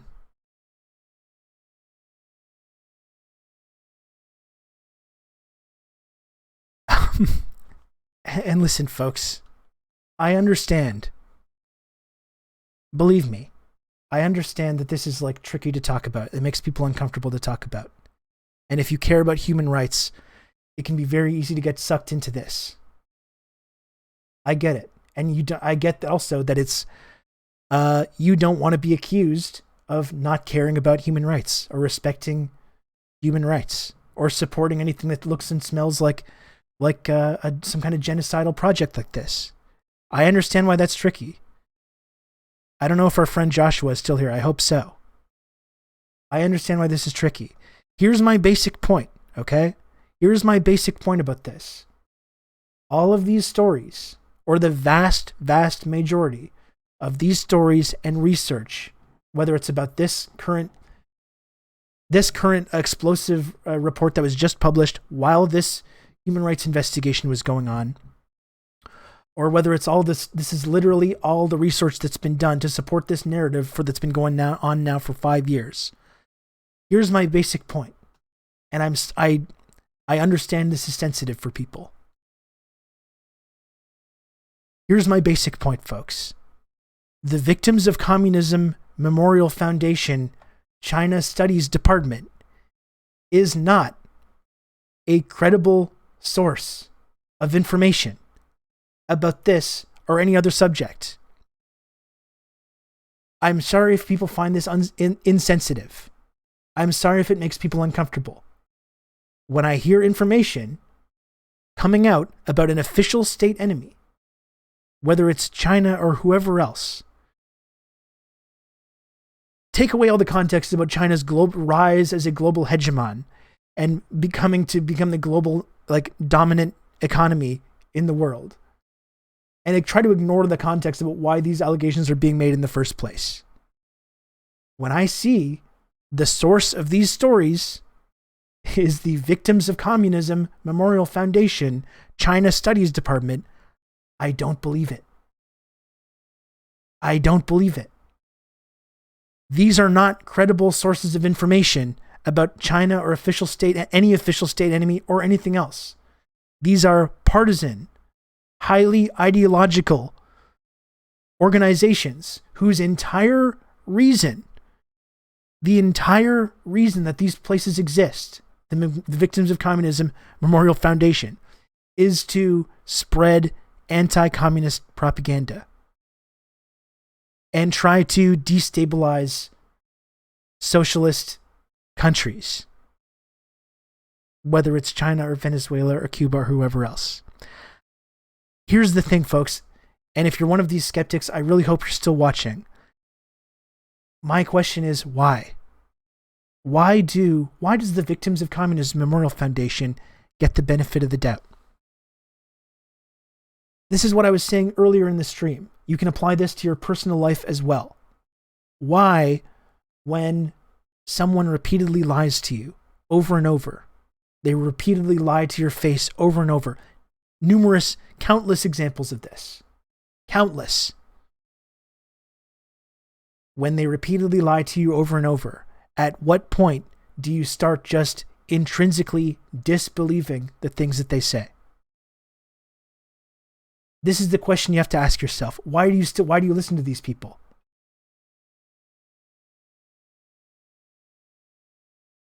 Why is it so difficult for people to mentally grasp the idea that these organizations and these individuals lie?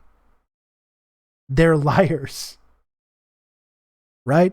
And nothing about that says that everything's perfect, everything's fine. Nothing about that means you need to fetishize China or fetishize any other country or suggest that they're completely innocent or they've never done anything bad. I'm not saying that, and no one should say that. But my question is, why do you still believe people like this when they tell these stories?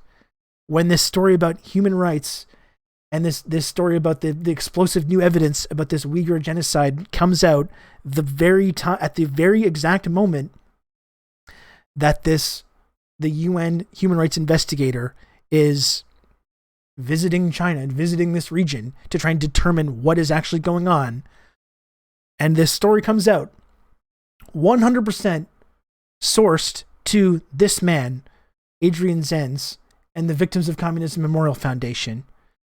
Literally no way to verify any of this information whatsoever. And when your first instinct is to be like, I believe this. I uncritically believe this. Why though?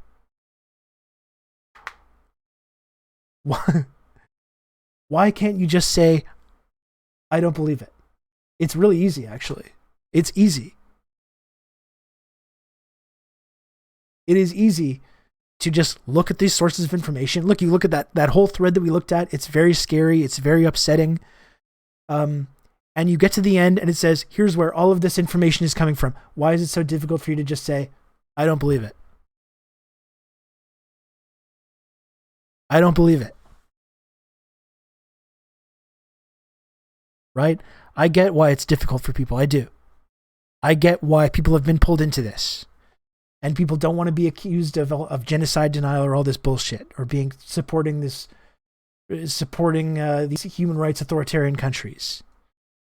I get why it's difficult for people, but after a certain point, you have to start asking yourself these questions.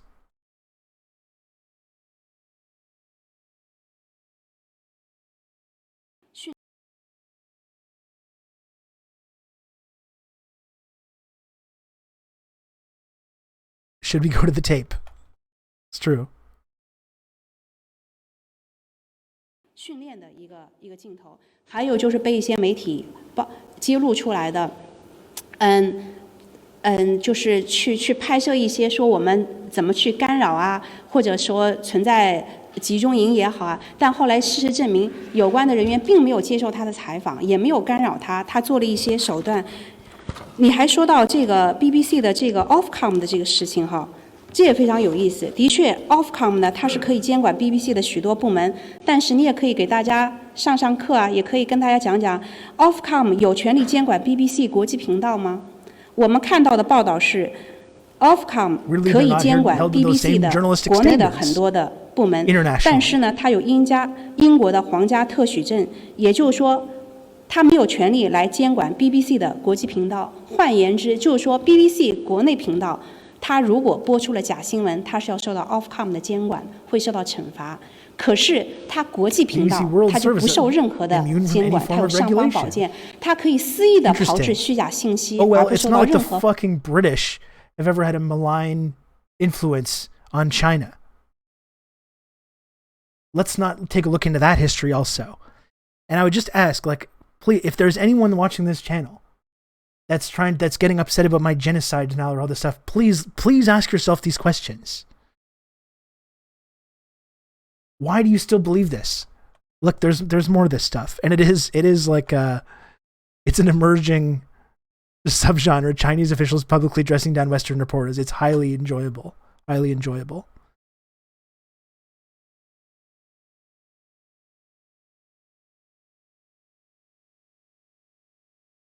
It just makes sense to me. Like, I don't get why this has become so I do and I don't. I get why it's become controversial. After a certain point, though, remember this? I'd forgotten that this existed. December 10th, 2020.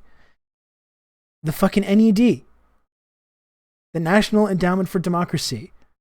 To further human rights and human dignity for all people in China, the National Endowment for Democracy has funded Uyghur groups since 2004. The NED, which is a CIA cutout.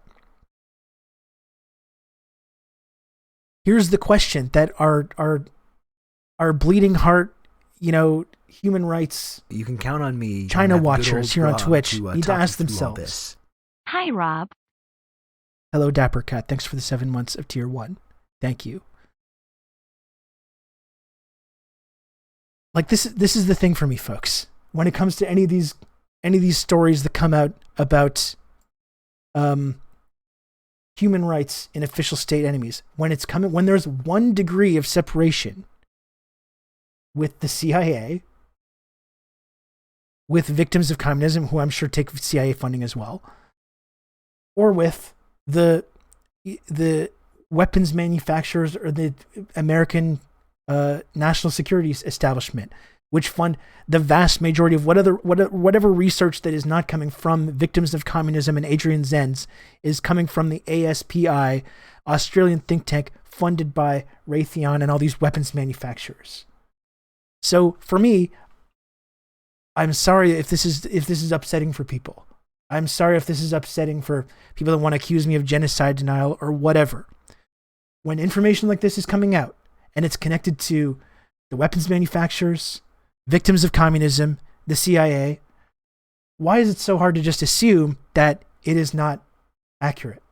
That it's a deliberate lie being done for a very specific ideological reason?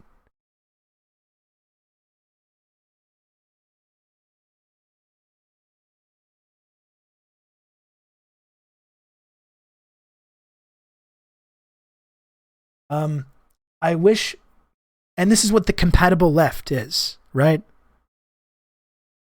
This is if you find yourself on the compatible left and have made this your like big cause, or to be like, I'm anti-imperialist, I live in America, of course, and I benefit from American imperialism, but I'm against American imperialism and Russian imperialism and Chinese imperialism.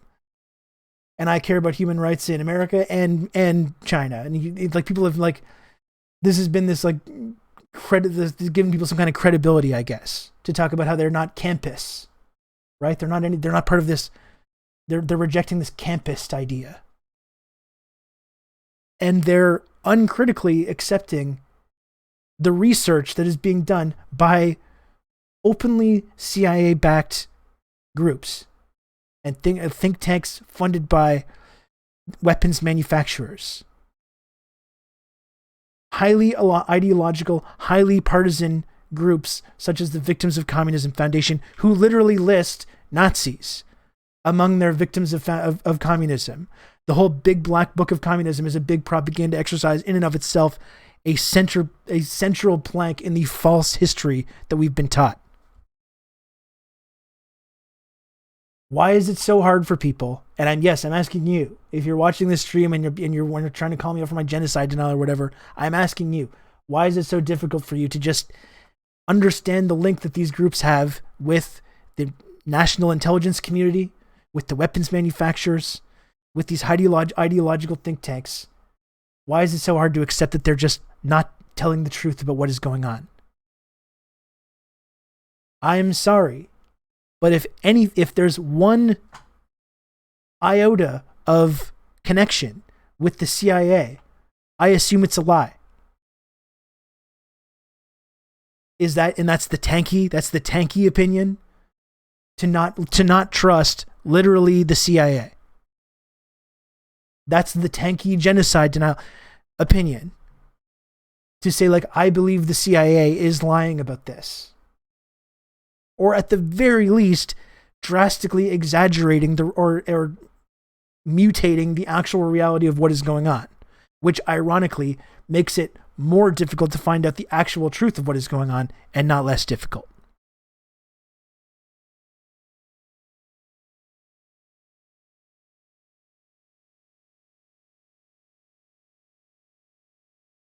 A lot of high numbers on that victims of communism count in the early to mid 40s. And again, we can talk endlessly as well about the big black book of communism and all the fake bullshit that's part of that narrative, which completely whitewashes and ignores what Michael Parenti calls the free market holocaust that's taken place in the years since the war. In Korea, Vietnam, Chile, Indonesia, El Salvador, Nicaragua, Libya, Syria, Iraq, Afghanistan. Millions and millions of people that have been victimized by this unthinkingly brutal and barbaric imperialist global domination. Russia as well. Once again, significantly worse than any of these accusations that we make about the so-called victims of communism.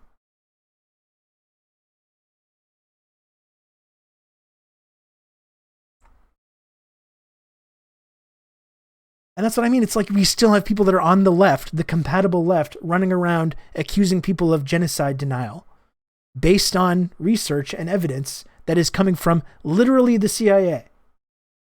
And they don't see anything wrong with that. And again, I got to call out Sam Cedar again. I love Sam Cedar. I love Majority Report. I do. But Sam Cedar called Aaron Monte a genocide denier over this stuff. Over asking these basic questions. This idea of uncritically accepting this research coming from literally the CIA is just fucking bonkers to me.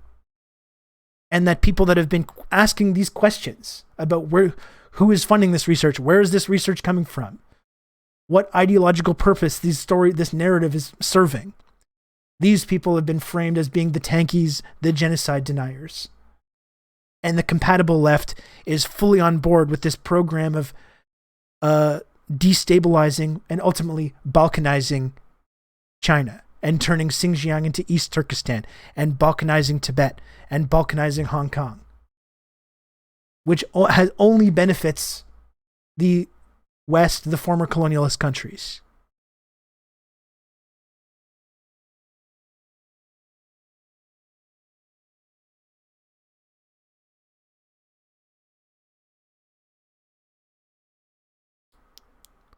I want to take a look at this as well because we had Wang Yi, who it was another part of that video when he destroyed that Canadian journalist too that was complaining about human rights.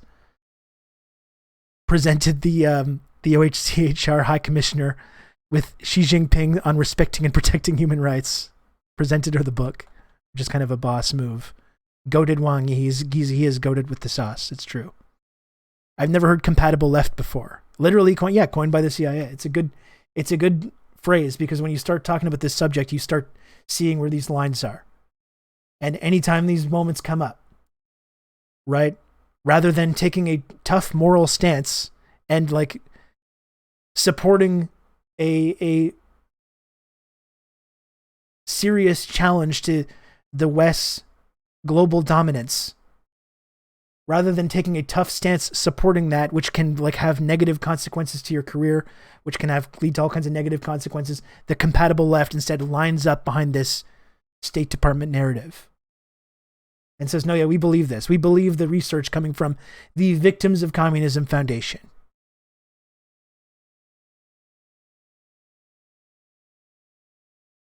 You know? And this has been one of the main things we've talked about a lot on this program over the last 2 years of doing this. And I think I've just become more and more frustrated. The more obvious it becomes that there's something going on here. Something nefarious is going on here. And the complete unwillingness people have to ask these questions because they're worried about what people are going to say, or they're worried about being put into this category and just literally just contributing to it themselves.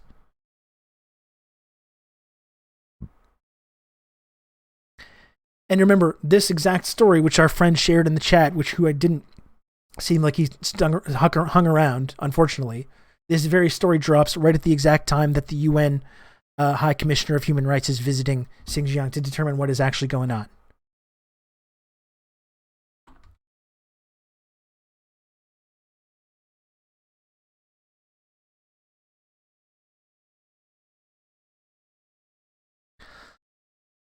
But again, it's all coming from Adrian Zenz, and like I don't even. We're going to take a little moment to like look into Adrian Zenz as an actual person and talk about his like religious fanaticism and all this stuff. I don't even think you need to do that in order to be skeptical of this. Just the very fact that Zenz, even if he was completely squeaky clean and was totally objective and was some serious journalist, just the very fact that he works for the Victims of Communism Foundation is enough for it to be extremely skeptical about anything that he says. But then so I don't even think it's necessary to look into his weird, fucked up beliefs.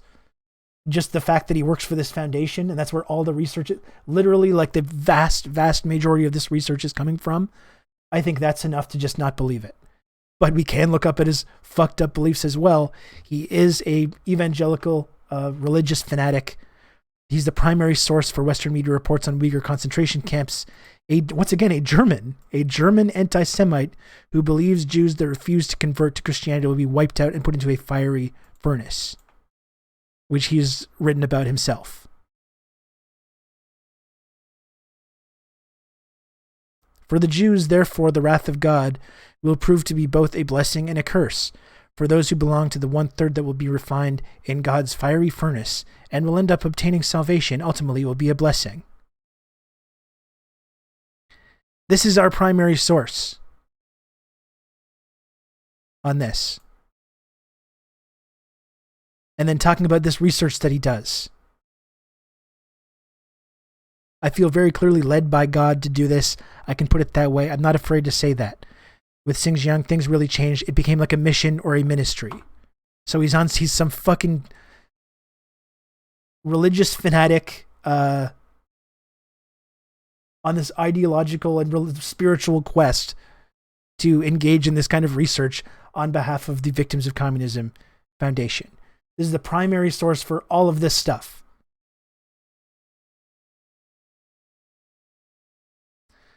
To be honest, though, if Sam ever dared to be actually critical about the Uyghur genocide, he would lose almost all his viewers and will be attacked from all sides.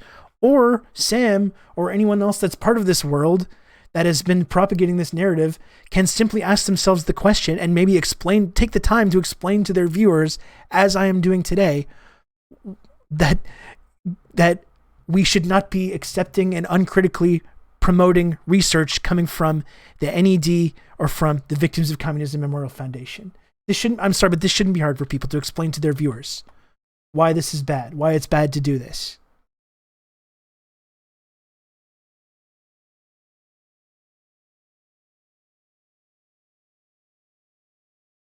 And here is something, I wanted to look at something else, okay?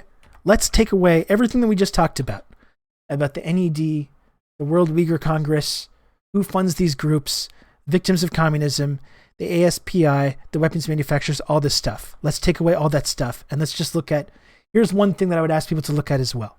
If you're still not convinced, if you still think that you need to take seriously this research that's coming from Victims of Communism and literally the CIA. By the way,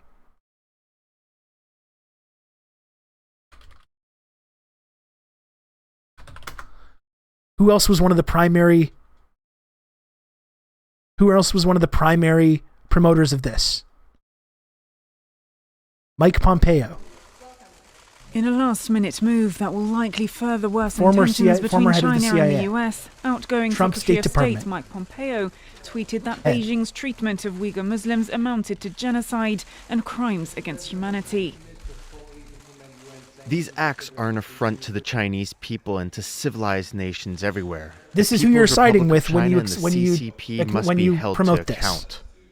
It Mike marks Pompeo. an escalation. Again, this is not some like conspiracy. Oh, they're a CIA cutout. They took funding from this person, but it's like they're not taking the funding anymore. It's only a little bit of research. It's literally the head of the CIA, another radical evangelical. Thank you, Dan. Literally the former head of the CIA saying this, and you're on the left and you're saying, "Thank you, sir.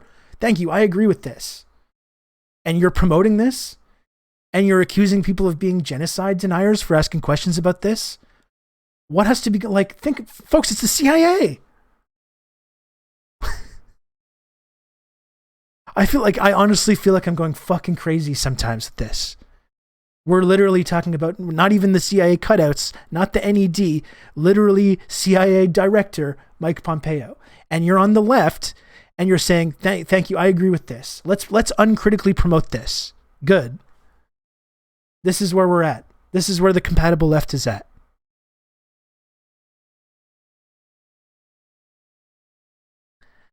Let's take away all that context that we just talked about, okay? Let's take a look at all that context. And let's just look at one simple image. This image is a map. Okay? Let's just take a look at this map.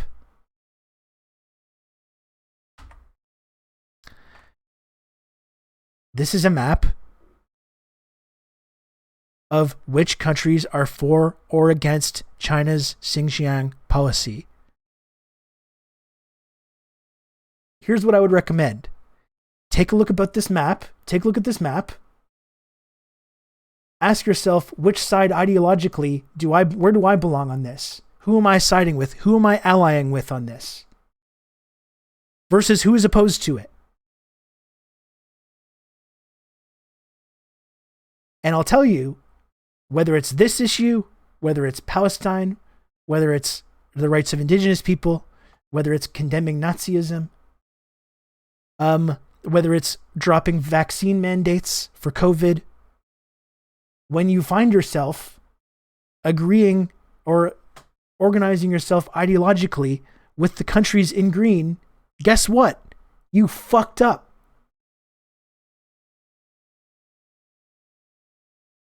You fucked up. This is a very easy way, whether it's this issue or any other issue, this is a very easy way to determine what side you should be coming down on when it comes to these things. It is always the same map. It's always the same map. well, people will blame this on BRI. No, I've seen people sharing this as just like with a pure sort of copium thing, being like, well, this is what they just buy their support by these infrastructure projects. Eventually, people in the West have to get out of this Anglosphere Western mindset, pull your fucking head out of your ass, and start allying yourself with the global South countries, which we have been oppressing and exploiting for now decades or centuries.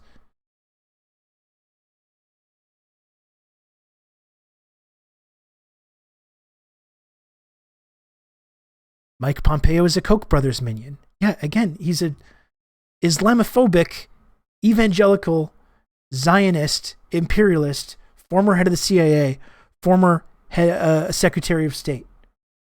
And you have people on the left whose opinion on this Uyghur genocide and China and human rights completely ideologically in line with this guy.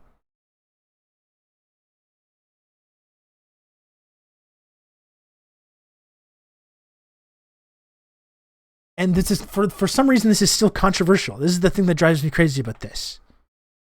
For some reason, this is still controversial to ask these questions. There may even be people watching or trying to clip and shit me about this, about Rob Rousseau's horrible tankyism or genocide denial.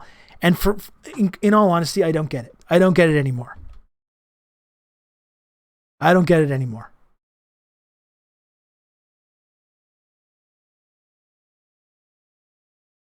You know, I don't know what more research needs to be done about where this is coming from, where all this research is coming from, for people to start asking questions about this. Or again, explain. I think the same thing as the CIA director in a moral way, though. That's right. And I'm sorry, the whole thing about losing all your audience, like, yeah, sure, fine. But if you're a talented broadcaster or journalist, you should be able to explain these things, or at least ask these basic questions to your audience in front of your audience, and explain to them why this research should be, we should be highly critical of it. Even if you don't want to fetishize China, or even if you don't want to suggest that everything is wonderful there, everything's great, or uncritically support China's anti-terror policies, even if you don't want to. You know, if you're a talented journalist, as Sam is, as a number of other folks that we've mentioned are, people that I know I think have good values, and I mean that. Why is it so difficult to at least, even if you don't want to fetishize China or overlook anything, to at least be critical about this quote unquote research that's coming out, and stop accusing people asking questions about this of genocide denial?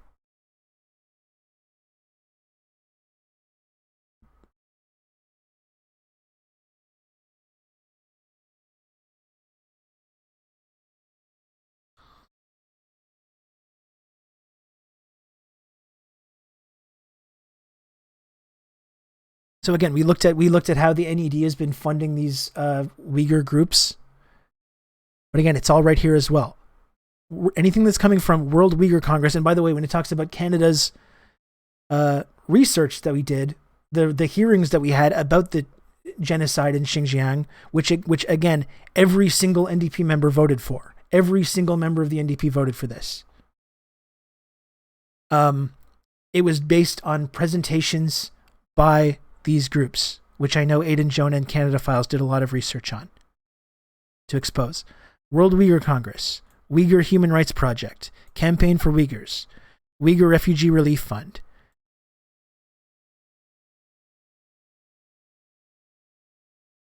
They're all getting funding from the NED, from the US government. There's World Uyghur Congress, there's the Uyghur Human Rights Project, there's the Uyghur Human Rights Project again, Uyghur Refugee Relief Fund, Campaign for Uyghurs Incorporated, Uyghur Human Rights Project, all funded by the NED, which is a CIA cutout.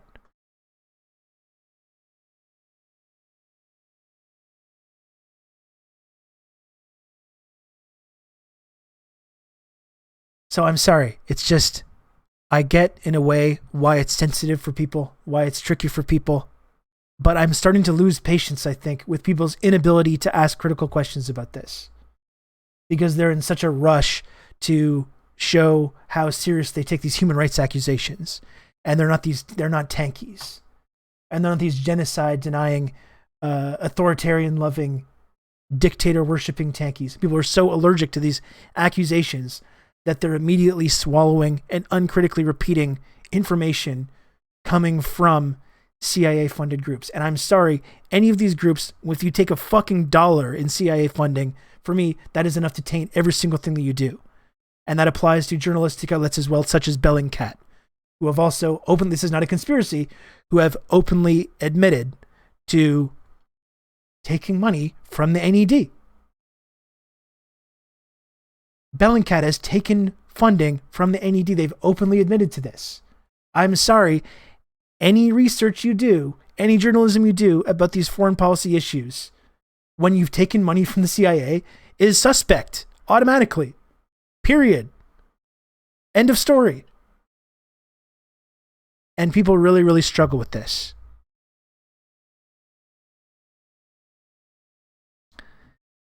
Sounds like it's a bit sus. It certainly is. It is sus. Those all sound like legitimate orgs that care about Uyghurs. That's right, Marcus.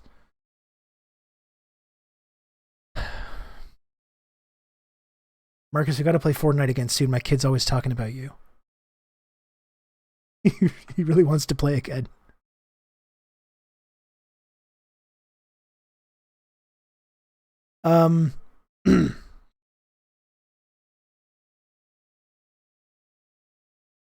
So I don't know. I haven't had too many people in the chat like opposing this, but like I genuinely don't get it. I don't get it anymore. Why people are still doing this.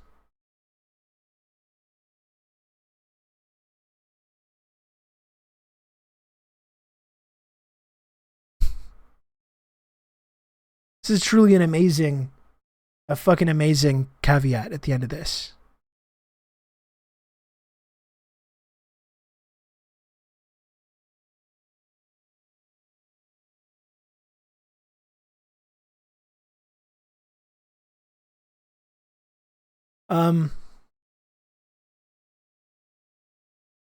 That's my basic point, folks. I don't see why this is so difficult for people to be skeptical about this.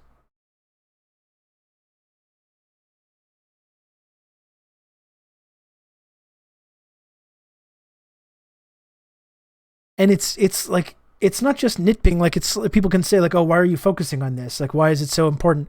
Well, it's important because, as I talked about earlier in the stream, we are pivoting into this possible global conflict. You have America in the West now that has like spent the last decade provoking war in Ukraine. They got what they wanted with that. It's accelerated this whole process. And now you have the Biden administration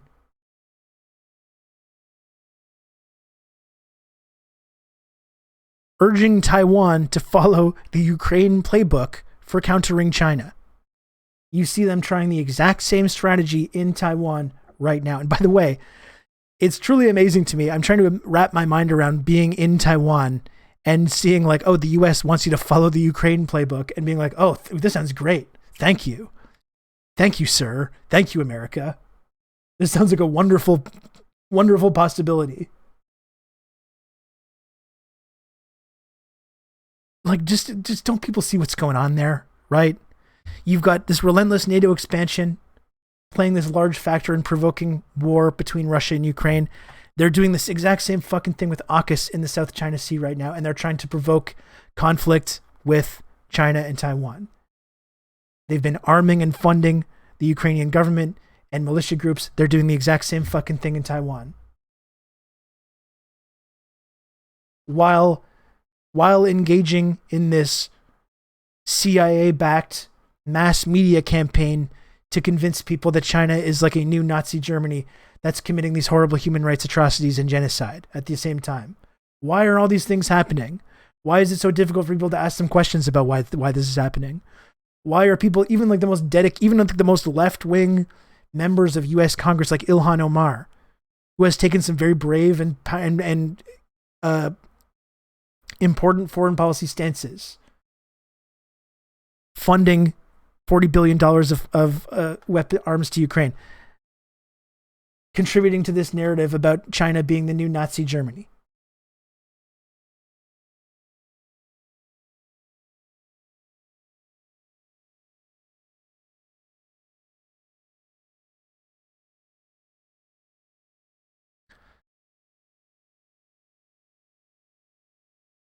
You should support your own contradictions. You claim to be for workers, but don't support the workers at Raytheon and Lockheed Martin. We're not respecting their lived experience. When Raytheon and Lockheed Martin funds research that says that we must pivot to military confrontation with China, we're really ignoring the lived experience of the Raytheon and Lockheed Martin stockholders. And we all got to do better.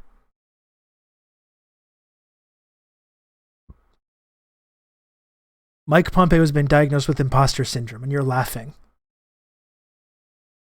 They're planning with the Raytheon Pride logo, of course. You know what I mean, though? It's like the writing is on the wall with this stuff. It's not really that hard to see what's going on. And I really encourage people to start, asking serious questions about this and what role they're playing in propagating this campaign, this misinformation campaign. And people who are ostensibly, against American militarism are literally using their platforms to contribute to this campaign rather than asking questions about it.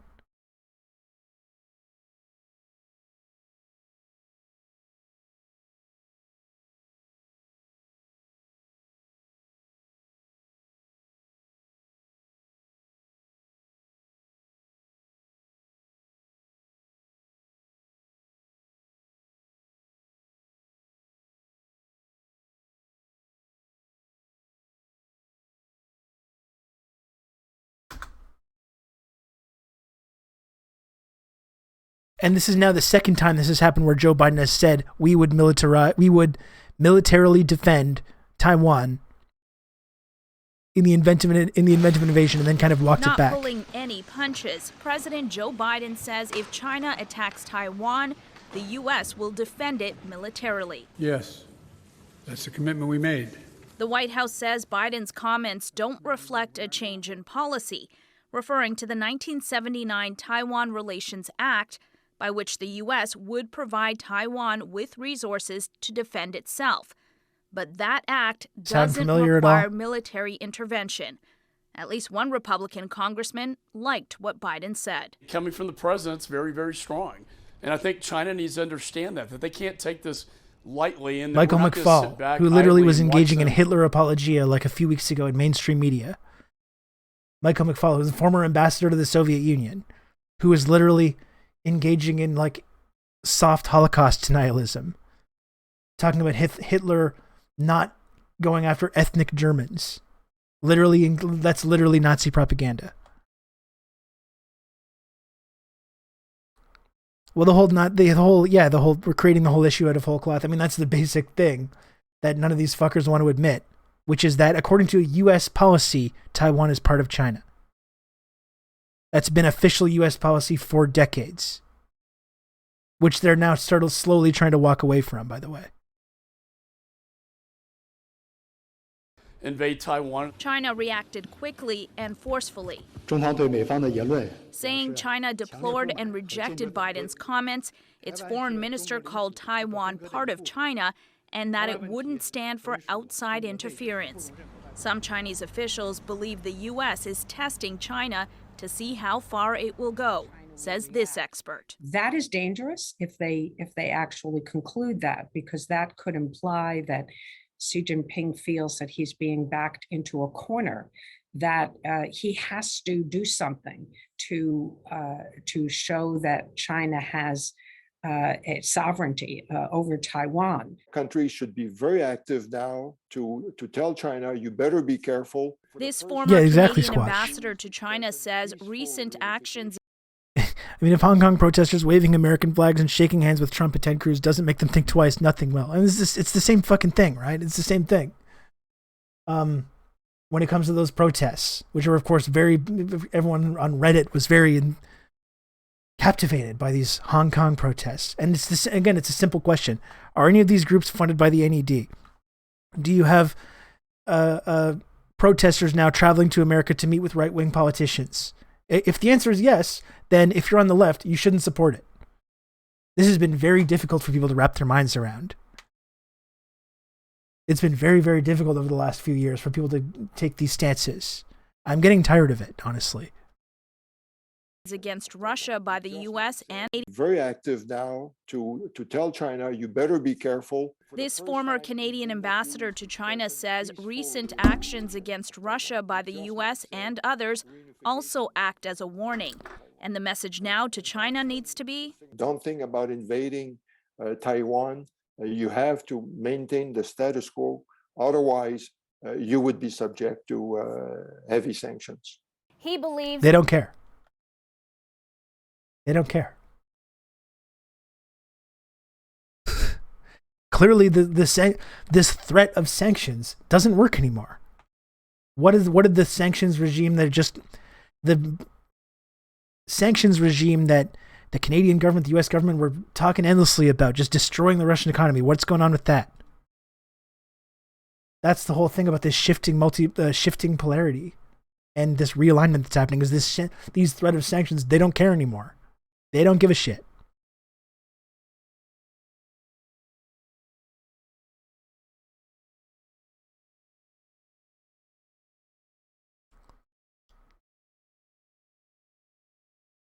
Yeah, what are you going to sanction them?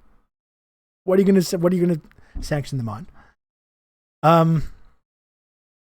Just a basic glance at historic American interventions where not a single country ever benefited from our presence should be compelling enough. And just, I will end this little segment with this. The Stephen A. clip is just burned into my brain. We don't. It's helpful, isn't it? We don't care. We don't care. I'll end this little segment about this. We talked about this up front. Okay? You know what's easy? What's really easy when it comes to these moments, whether it's Russia, Ukraine, or whether it's these claims about Uyghurs in China and human rights and all this stuff. What's really, really easy is waiting years and years until there's confirmation about what was going on, and then taking these bold stances. Like, there's a lot of people now that support a lot of things about the Soviet Union now that it doesn't exist. When these things were going on, it would have been helpful to have people asking these questions, but they don't want to do it. Okay? It's easy to wait decades from now and then take the morally correct stance. What we need to be doing, though, is taking the correct stance when these things are happening. Not after, not later. Try to have a basic understanding of the last 70 years of history. Try to have a basic understanding about the role that the intelligence community, the media, the military-industrial complex plays in manufacturing these stories and creating these narratives. Have a basic understanding about these things and ask critical questions about these stories, this narrative, when it is happening, not decades later when it doesn't matter anymore. And again, when there's information about human rights coming out in official enemy countries, and the source is taking, if there's any source that's connected to the NED, the weapons manufacturers, the CIA, victims of communism, just don't believe it. It's not hard. It's actually really, really easy to just not believe these things. These are not credible sources. We're being asked to accept the word of Adrian Zenz about a genocide that is happening for which there's no fucking actual evidence. There's no refugee crisis happening. There's no mass migrations, right? There's no like public violence that's going on. We literally have a visit from the CNN Human Rights Commissioner happening right now. While this is going on, you have another round of propaganda being released by the Victims of Communism Foundation. How hard is it to just figure out what's going on here? I'm sorry. I've tried to like hold people's hand with this stuff. I've tried to, as gently as I can, push back against this narrative. I'm getting fed up with it though. I'm getting fed up with people's inability to think critically about this. So I would really hope that in the future, people start making these basic connections and asking these basic critical questions, or else we're never ever going to get anywhere. Again, this is going to be the subject if the left in the West ever gets around to like organizing on a mass scale and actually threatening the status quo, or actually starts to win material gains. This is going to be what's used to divide it, and everyone is fucking failing this basic test of not falling for CIA propaganda. So many people are just failing this basic, what should be a very easy thing after years and years of all this evidence and all this history that we know full well about. And you have people on the compatible left going, I don't want to be one of these genocide denying tankies. And instead are siding with quite literally the CIA and the US State Department. It's fucking sad. It's sad. And I really hope, even if there's one person that came to this stream today to yell at me about genocide denial or yell at me about any of this stuff, I fucking pray that there's one person for whom this message resonated. This message about whether or not we should trust research being funded by the CIA about these official state enemies.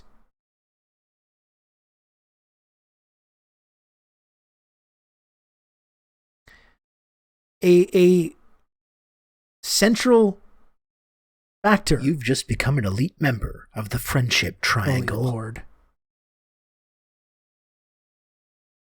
Holy Lord. Squatch, thank you so much. Squatch, I'm going to get to thank you in just one moment. Oh, I might have lost it. Fuck, I might have lost it. My final point. My final important point and condemnation. I had it was right there. And Squatch very arrogantly and selfishly gifted 10 subs right at the final culmination of the point that I was making. Jesus Christ. Squatch, you have to wonder who benefits from that. Who's funding Squatch Drew to give 10 subs right when I'm trying to make this important point? Very curious.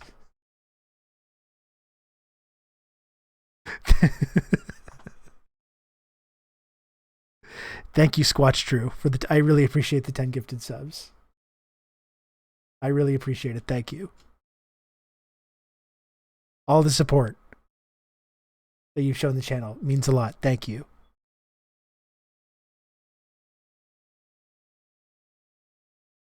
Something about people dunking on you for genocide denial. The point is that, like, I hope just at least one person will tune into this stream and maybe start asking these basic questions. And if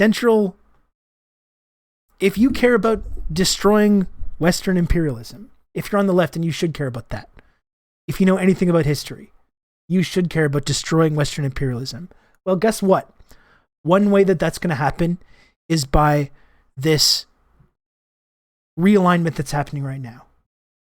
The creation of this new multipolar world, the rise of a alternative economic hegemon. If you care about destroying Western imperialism, as you should be supporting that. And it shouldn't be difficult either. Oh, there's a global hegemon rising that's competing with the United States, that's contributing to the de-dollarization process, that's providing an alternative model for development in the global south, in Africa and Central and South America and elsewhere. If you're on the left, you should be supporting that. If you care about destroying Western imperialism, that's a part of it. And if you claim to care about destroying Western imperialism while simultaneously repeating narratives literally coming from the US State Department and the CIA, you got to start asking yourself important questions about why you've made these decisions. And you have to start critically assessing your role that you've played in propagating these narratives, which is literally contributing the opposite of what you're claimed to support, which is destroying Western imperialism.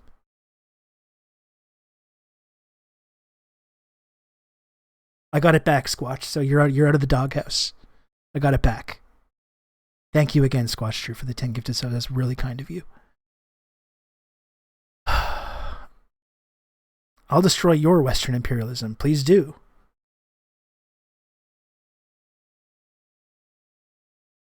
Please do.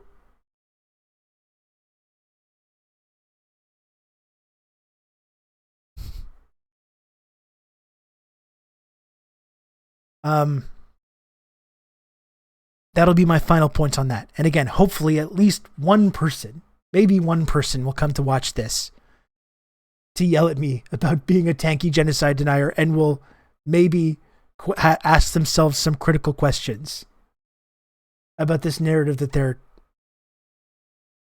uncritically repeating for whatever reason.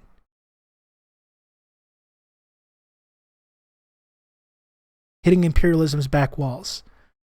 That's right. Listen, I'm going to go for 5 minutes. All right?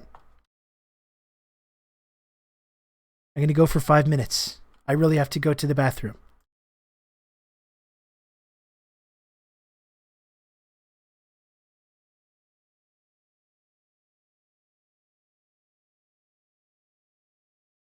You can count on me. You're going to have good old Rob to talk you through all this.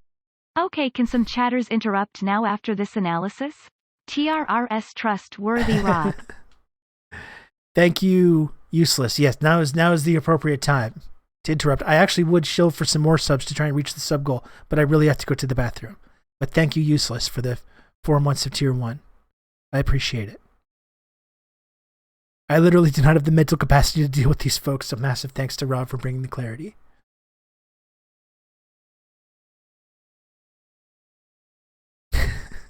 Okay, I'll come back and shill some more in a few minutes.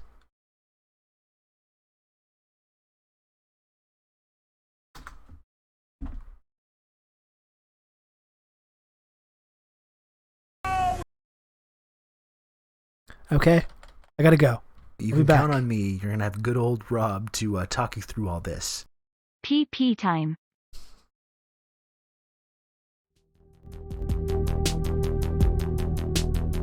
Who is that? Thank you, Red Wizard. Thanks for the 8 months of tier 1, Red Wizard. I appreciate it. Thanks for the amazing stream. Take care. Thank you, Valkyrie. I'll be back in a moment.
I'm back. I'm back.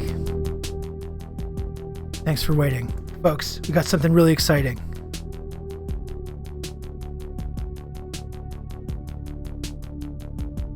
The bad guys won, Cold War won, the good guys are regrouping. That's what it is. That's what's happening.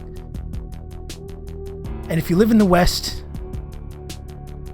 and you like to talk about this stuff, you have to do the right thing here. You have to support the good guys this time. Yeah, I did wash my hands. I did wash my hands, yes. Folks, we got something really exciting. Whoops. I don't use this angle enough. This is a good angle. I got something really exciting for you here, okay? I wasn't sure if I was going to be able to do this. I'm very excited right now.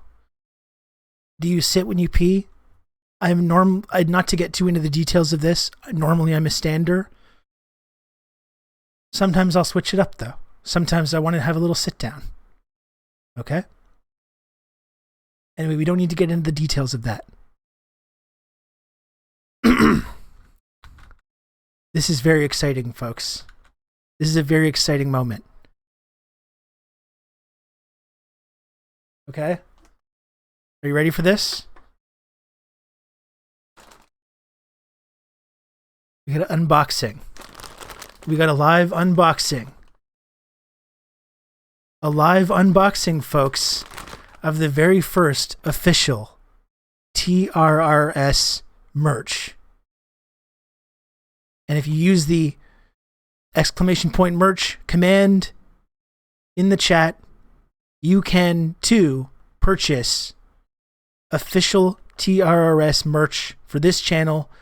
There's more coming. It's really cool. And we got a live unboxing. We got a live unboxing of the very first TRRS merch. Isn't that exciting? Many of you ordered this. I saw there's been quite a few orders of TRRS merch. It's actually very exciting.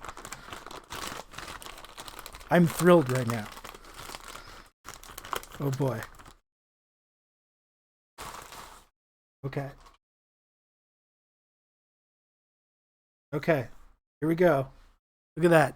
Look at that, folks. Very first one. TRRS Fighting Momos shirt.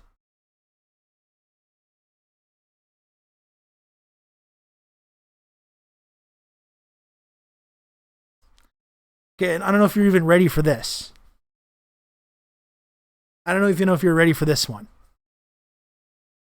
This is so fucking cool. Look at this. Brand new. Freshly unboxed.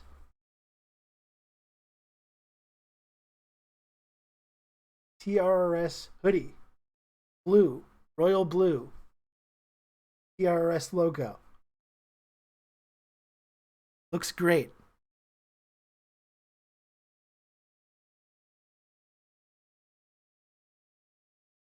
It does look nice in the blue. Should we check this shit out? There's going to be more merch designs coming as well. Okay? It'd be funny if it was a Victims of Communism logo instead. Should we check this shit out though? More designs coming. More designs coming. Okay, here we go.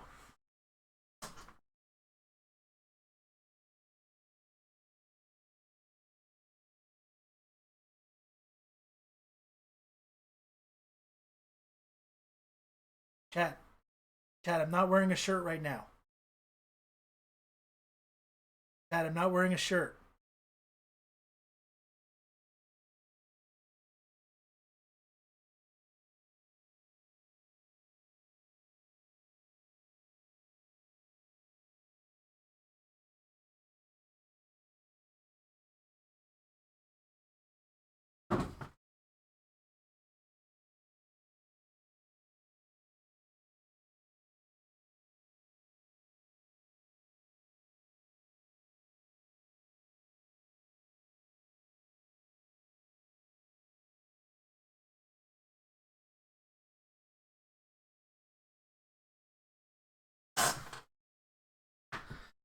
Fits great.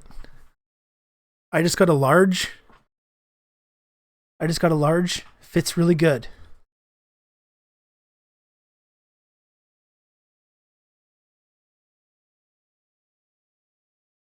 Are you having a good day? Yeah, I'm having a good day. Pretty good stream so far. Been productive, and I got my merch. Pretty excited.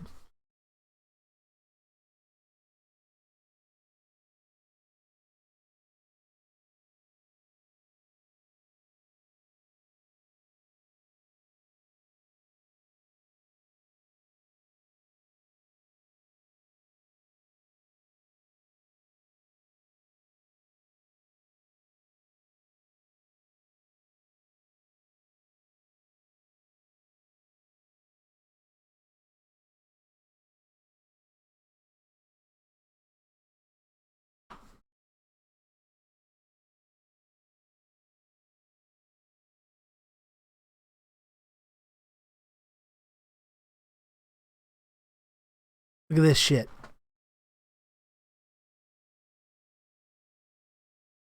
It's great. Instantly favorite hoodie. Instantly my favorite hoodie. It's great. Both this shirt and this hoodie are like the non-premium ones. Like there's like a premium one, but both of these feel and fit great. My other regular white shirt that I got from TeePublic as well is for the 49th Parallel podcast merch is one of my favorite shirts that I have.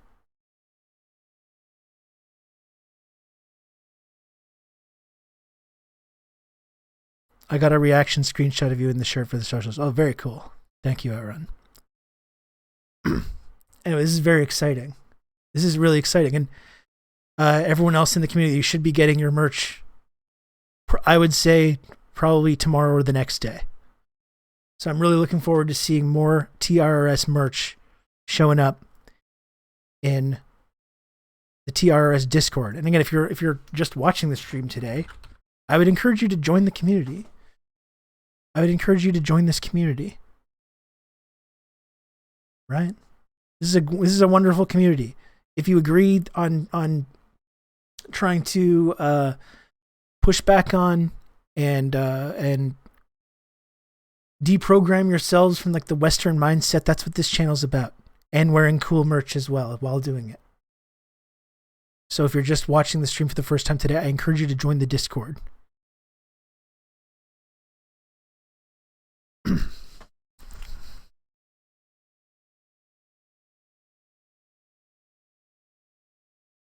I actually have another thing. I ordered this, but I ordered a t-shirt of this as well.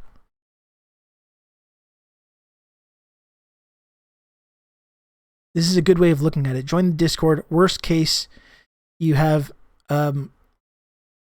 more steady notification system for when Rob goes live. Best case, you've got a new family and you can leave the old family behind. Win-win. That's a win-win to me.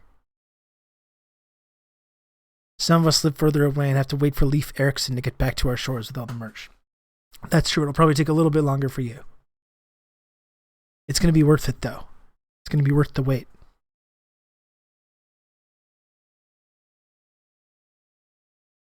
Anyway, and thanks again to Outrun for mod of the show, mod for this channel, and on the Discord. Did a really great job designing this merch, and I'm looking forward to seeing all the different people in the community wearing the stuff, wearing the swag. I'm looking forward to that. Anyway, I got about another 30 minutes, so I shouldn't just talk about like the show merch this entire time. I should try and focus and talk about something at least somewhat relevant. What did we think about the segment about the human rights stuff? Was it convincing? I really hope I can convince like a handful of people to start doing the right thing on this stuff when it comes to these foreign policy questions. Thank you, Quinn Better. I'm glad you thought so.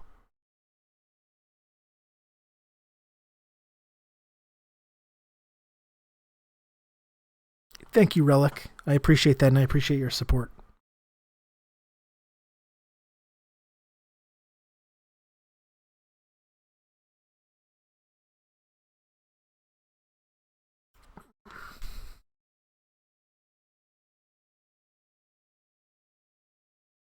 Preaching to the choir, but it does help me wrap my own mind around it. Yeah, that's great. And like I was saying, I hope at least we got a couple skeptics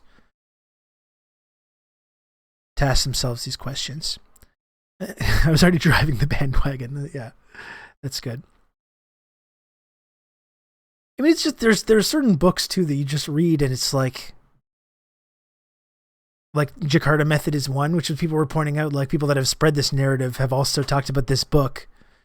And they feel totally okay with being like, yeah, Jakarta Method, read that book, while simultaneously then sharing and agreeing with research and journalism that's being done by CIA cutout organizations and explicitly anti-communist organizations. You know, one easy way also to kind of figure out what's going on in any of these like important geopolitical events is just to like understand what anti-communism is, and understand also that anti-communism is really a code word. It's a code word for something else, because fascism became pretty unpopular after World War II. And again, this is another central plank of the fake history that we've been taught. So in order to carry on the fascist project, the ruling class of the United States and Canada simply started using the phrase anti-communism. Rather, even if you just understand that the meaning of the phrase anti-communism is fascism, and understand that anti-communist policies are fascist policies, and anti-communism organizations like the Victims of Communism are fascist organizations, it just clarifies a lot of this stuff. A lot more. Yeah, pro-imperialism. It's the driving force behind U.S. imperial hegemony. If you just understand this basic idea, the way that language has been used to deceive you. Language has been used to deceive you in this case. If you just understand that that's what anti-communism means, all of a sudden a lot of stuff about the history of the United States and Canada, a lot of modern narratives and stuff, everything kind of clicks into place and you're like, oh, okay. Okay. That's why I'm getting a really great, I read Black Shirts and Reds, and I'm now reading Against Empire by Michael Parenti, and having both of those back to back is providing a really, really important framework to discuss all these events. Jakarta Method. I'm really looking forward to reading behind me Devil's Chessboard. I've heard that's a really essential part of this story. And I think once you go down that path, it's really, really difficult to just take any of these narratives seriously ever again. And it's freeing in a way also. It's freeing to just be like, I don't believe this bullshit. You know, you don't have to. You can just, when you see these narratives being promoted by these ideological organizations, it's freeing to just be like, I don't believe this. Americans legit think communism and fascism are the same thing. Well, that's it. That's horseshoe theory. That's Western propaganda. That's the central building block of all of it, is horseshoe theory. And getting people to make this connection that fascism and communism are just two opposite sides of the coin, and they're both authoritarian and violent and something that you want to be, and anti-democratic and something you need to be afraid of. And that capitalist liberal democracy is the only real human rights respecting way of organizing society that rejects both of these harmful authoritarian ideologies, and indeed rejects all ideology, and is just focused on establishing these free markets and promoting these values of human rights and respect and decency and tolerance. You know, that's the fake version of reality that we've been taught. And I'm sorry, now it's 2022. We're all adults now. It's time to grow up. If you still believe this stuff, it's time to grow up. It's time to get with the program here. Okay? I'm getting tired of it. free your minds, sheeple, but actually for real. That's right.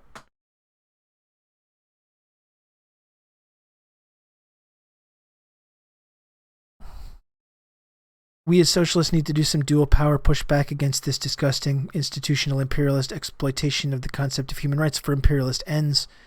Need to build some counter-institutional pole word. I mean, that's one thing I really appreciate about what VJ's doing, right? And the Tricontinental Institute and the People's Forum. There is like an institutional framework that's being put in place in the West to counteract these narratives.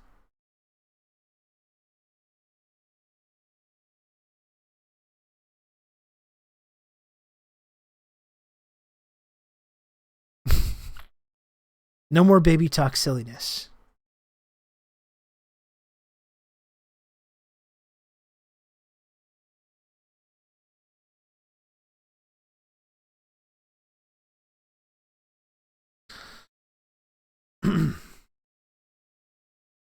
What else do we want to chat about? I got 25 more minutes here. What else do we want to chat about? We have to protect the Vijay Prashads of this world with everything we have. And that's why I have just like, I've really lost respect for people. People that have come after fucking Vijay of all people. You know?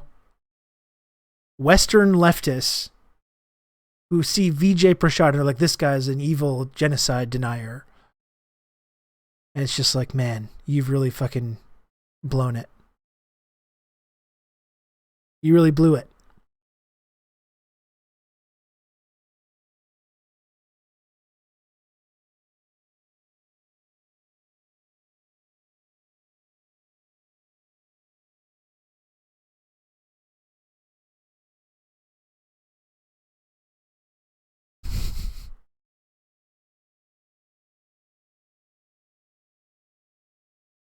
Who's coming after our boy? Well, there was that whole, I mean, I talked to Vijay about it when he was here, right? I talked to him about the the campaign to destroy the credibility of these projects like People's Forum. Remember the whole thing, it's funded by Goldman Sachs thing? Like I asked Vijay, we had a discussion about this specific thing when he was on the show, talking about the funding that they get and how people are using their, like this Goldman Sachs thing to suggest that it's like People's Forum is being funded by Goldman Sachs. Of course, you have people that have come after him for the basic reason defenses of China that we've made on this very program.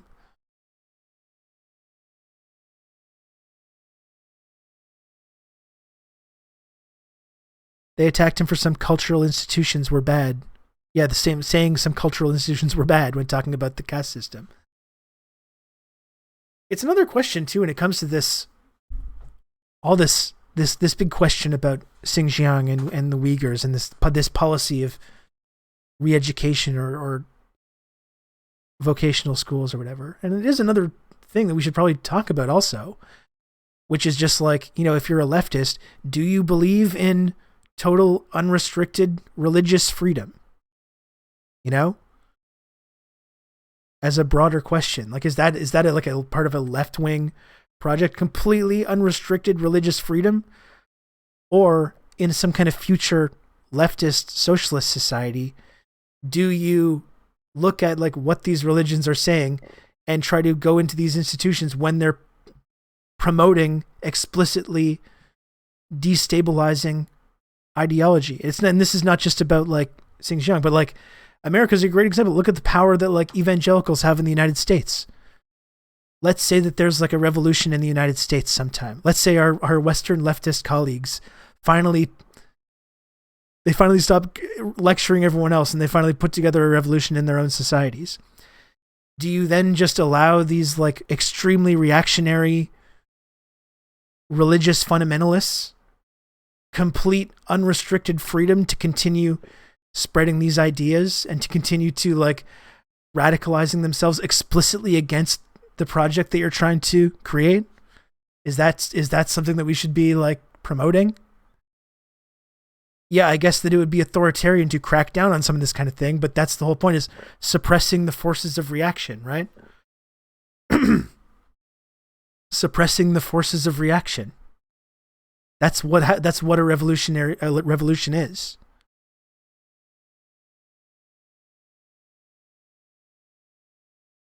You know? And it makes people are leftist, but they're still very uncomfortable with this idea, even though there's a strong fundamental tradition of this in like leftist theory from, Engels on authority and writing of Lenin and this kind of stuff.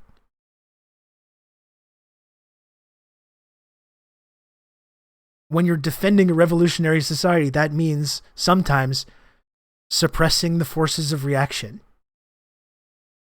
And we have to understand these certain actions in that context as well.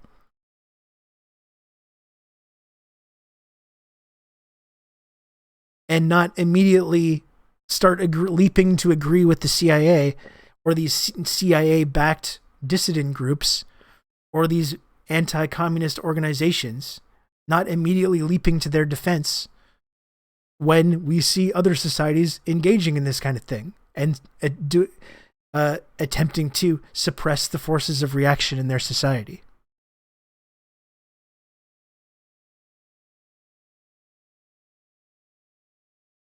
We have to make the case for fascist news media before we fed the starving kids. And that's the fundamental question, right? Are there going to be civil liberties for the fascists? That's why that resonates so much. Because it seems like that's what people's priorities are. Not defending revolutionary societies throughout the world in Cuba or Nicaragua or China or Vietnam or North Korea. Not defending these revolutionary societies, but instantly being like, well, they're taking away people's human rights. They're attacking people's human rights. And not understanding things in that context of suppressing the forces of reaction, which is just part of what having a revolution is and part of what overthrowing capitalism is.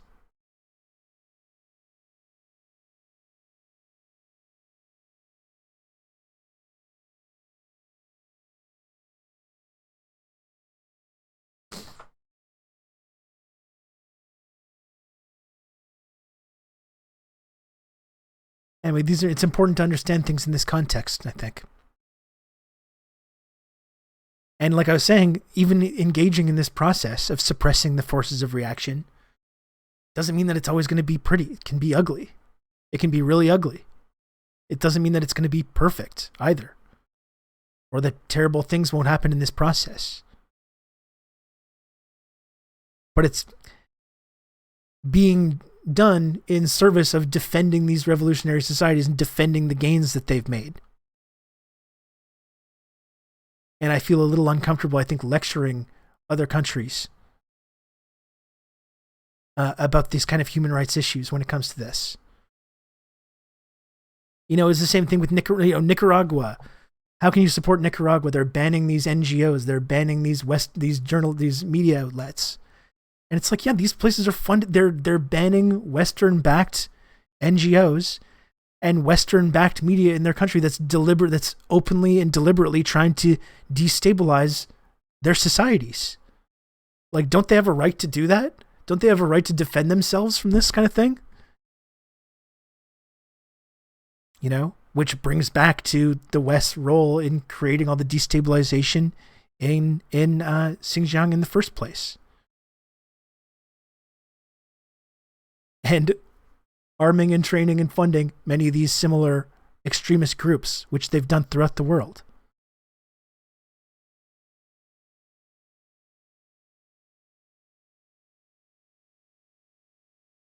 We endorse climate Stalinism. Someone has to plant the trees and build the seawalls. Well, we're certainly not going to change our economy enough to meaningfully stop climate change, which is going to involve overthrowing our whole economic system. That's not going to be done. There's no nice way of going about that. I'm sorry to say.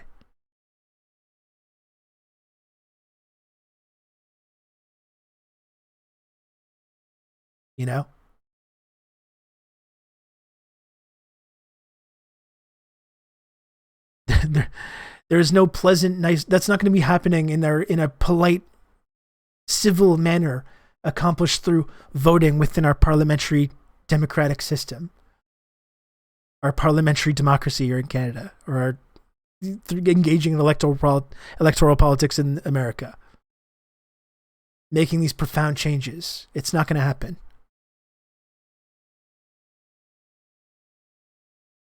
All we have under in this current path is market-based solutions. It is merch, Carrier Wave. We got merch. We got merch over here.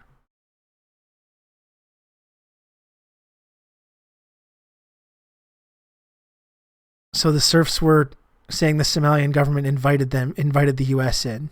You're taking away their agency.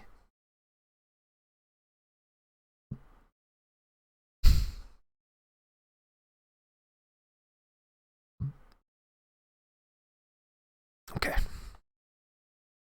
I mean, again, if you're on the left and you're siding with AFRICOM, you fucked up. That's the only way of going about it. I'm sorry. If you're on the left and you're siding with the CIA, you fucked up.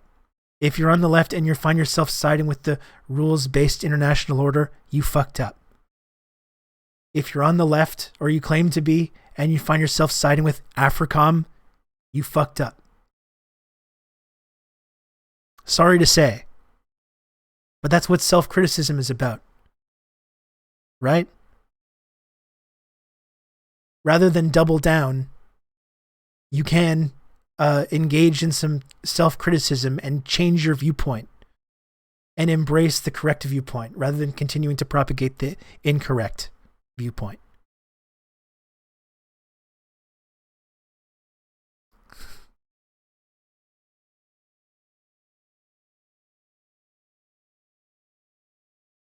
Now, this thing I'm not going to debate. I have no interest in debating. What I want is for people to just fucking, on their own, stop fucking up. And stop supporting the CIA. And stop supporting the NED. And stop supporting AFRICOM. I shouldn't have to debate anyone to convince them of this. What I want people to engage in their own process of self-criticism and accept the correct viewpoint. And stop spreading the incorrect viewpoint. That's what I want.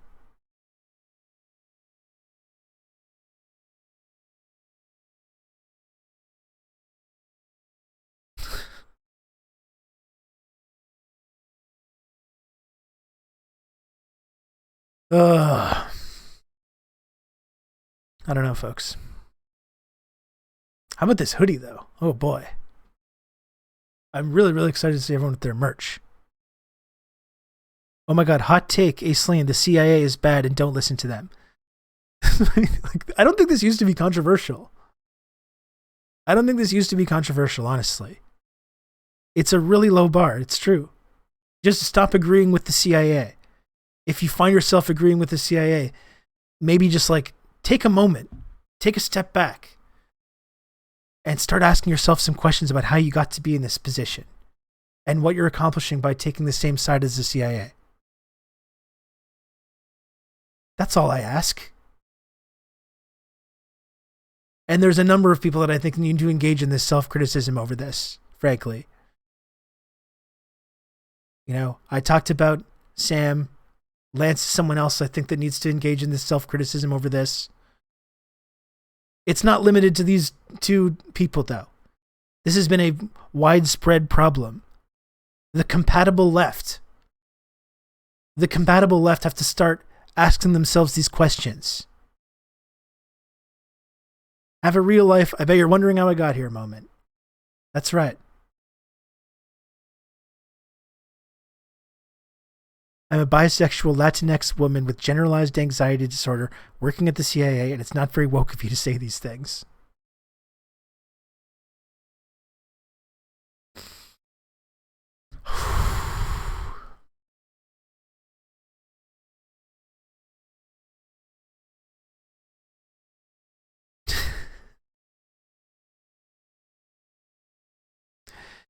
But you do see how this, like, there's these really like reactionary, like anti-woke types on the right that are emerging right now and have used like wokeness as a sort of shield to engage in this very like reactionary politics. I think we need to be able to recognize that. We need to be able to stand up unequivocally for marginalized folks. And simultaneously look at the ways liberalism have incorporated this like wokeness into their really destructive capitalist imperialist project, and the way these kind of woke signaling is used to manufacture consent for pro-US narratives, right? Can we do all of that? I think we can do all of that, right? We can criticize the right-wing anti-woke guys. We can unapologetically, uncritically stand up for our marginalized friends and comrades. You can count on me. You're going to have good old Rob to talk you through all this. And we can question the way... When is Chairman Xi coming on TRRS? And we can question the way that this woke identity politics have been cynically weaponized by the liberal establishment in order to manipulate us. I think we can do all of these things at once. Fight Scene, thank you very, very much for the 13 months of Tier 1. Chairman Xi, when is he coming on TRRS? You know, I do have a number of contacts in the official Chinese officials. I could get the Chinese ambassador to Cuba, who follows me on Twitter.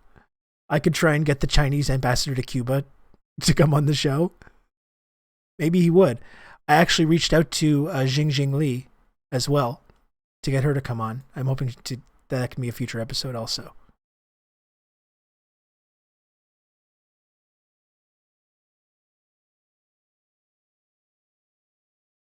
After VJ's Anything Possible. That's right. And we can support Steph Curry's holy war against Mark Cuban's Dallas Mavericks tonight. I must say, like, even though I often cheer for the underdog, I find it hard to cheer against the Warriors, like, despite all the success, despite the way that they've dominated. I still find them likable, I must admit. If Carl Zhao would come back on, I would also not be against that. The dude knows what's up. And in fact, specifically talking about the Taiwan stuff, I would encourage anyone watching, if you have not, to subscribe to my YouTube channel, which I would encourage you to do, but also to check out my talk with Carl Zha a few weeks ago. We talked specifically about Taiwan and the possibility of China invading Taiwan, and Carl's extremely knowledgeable and was able to break this down in a really, really fascinating way. So I would recommend everyone subscribe to the YouTube channel and check out that interview with Carl Zha.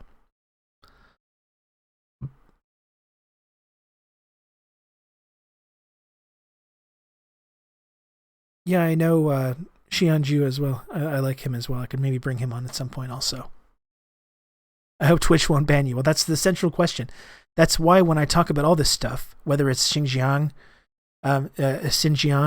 or Russia, Ukraine, I try to make all of my positions abundantly clear and backed up with, historical facts. I try to be very, very nuanced. I think sometimes I'm more nuanced than even I want to be, precisely because I want to ensure that I still have this platform to talk about these issues. Always enjoy conversations about China from the show. Yeah, I mean, it's just been it was never my intention starting this show to talk about that, but it's become just a central part of it. What's the main narrative that we've been talking about on this show now for a year and a half is really just about the new Cold War. Why is it happening? Well, it's happening because of this global realignment. It's happening because the rise of China as a global economic hegemon. We're seeing all these shifts, this shift in geopolitical polarity in real time, and the way this affects our discourse. We're trying to debunk the propaganda that's coming about this, the endless stream of propaganda about it, and deprogram ourselves from the Western mindset so we can appreciate these events and understand these events as they happen, filtered through, not through this like Western, pro-Western lens. This is like it's been the main narrative that we've been, I think, following on this program now for like almost 2 years.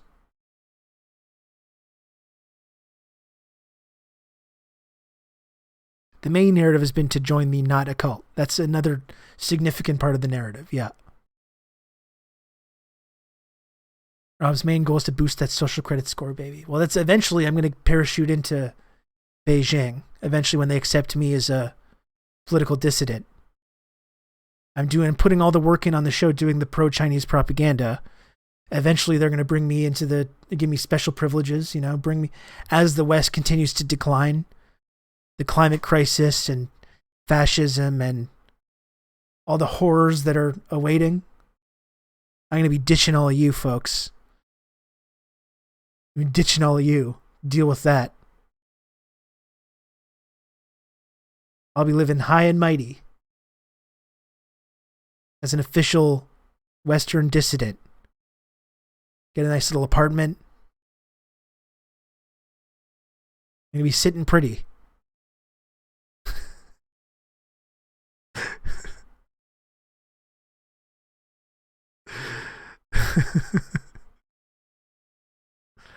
Why can't we come along?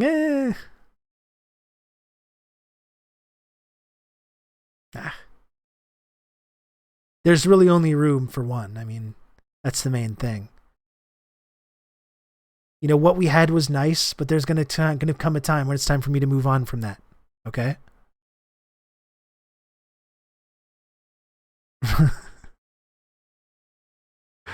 The TRRS Seoul plane trip to Beijing. There we go.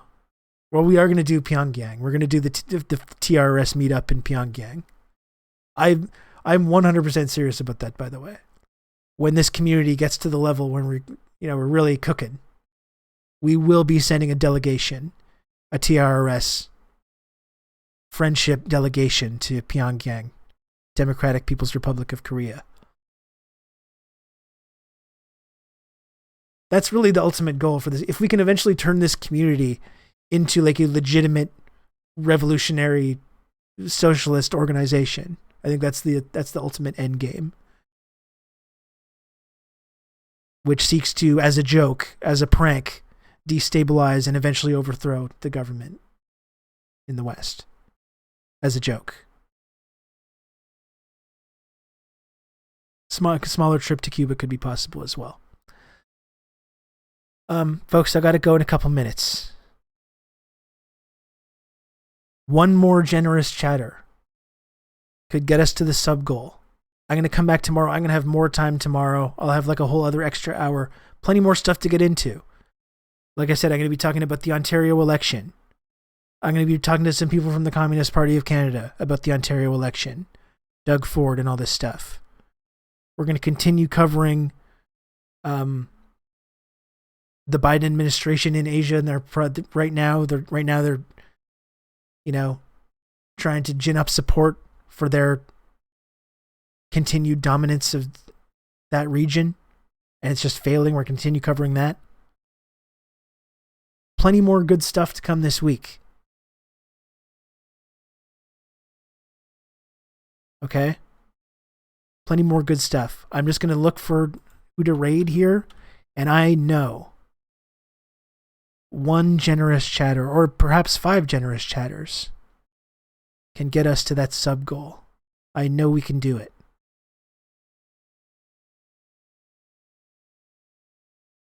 I know that this is possible. One kindly Chinese government official could anonymously get us there. Or Iranian. You've just become an elite member of the Friendship Triangle. Not picky.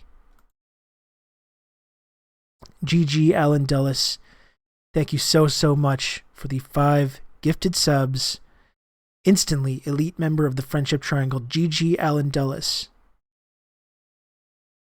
Which is a great Twitch name, by the way. Thank you very much, GG Alan Dulles. Very much appreciated.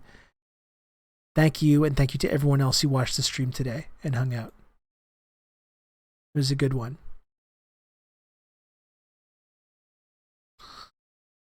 Okay.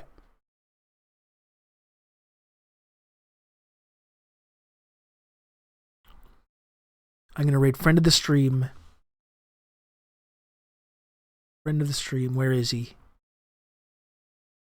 Doc Hollywood, MD.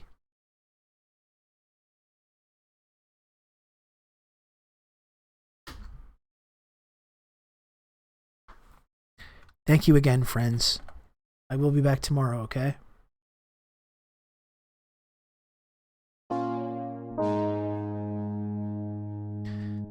Get your merch. Rob and chat just popping in to share some love for you in the chat for showing up this weekend for Red Planet's charity stream. Yeah, of course. Of course, Elsie. I was hoping to be able to come on to participate in it, and I showed up on Sunday at the time that I was supposed to, and it kind of had transitioned to this interview with the Good Law Project guy, which seemed like an important thing to not just like immediately intrude on. So I was disappointed I couldn't like appear, but I was happy people from the chat showed up.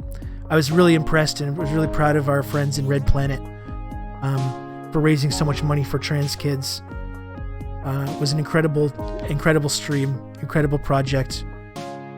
You know, was proud to contribute a little bit to it. Just in support.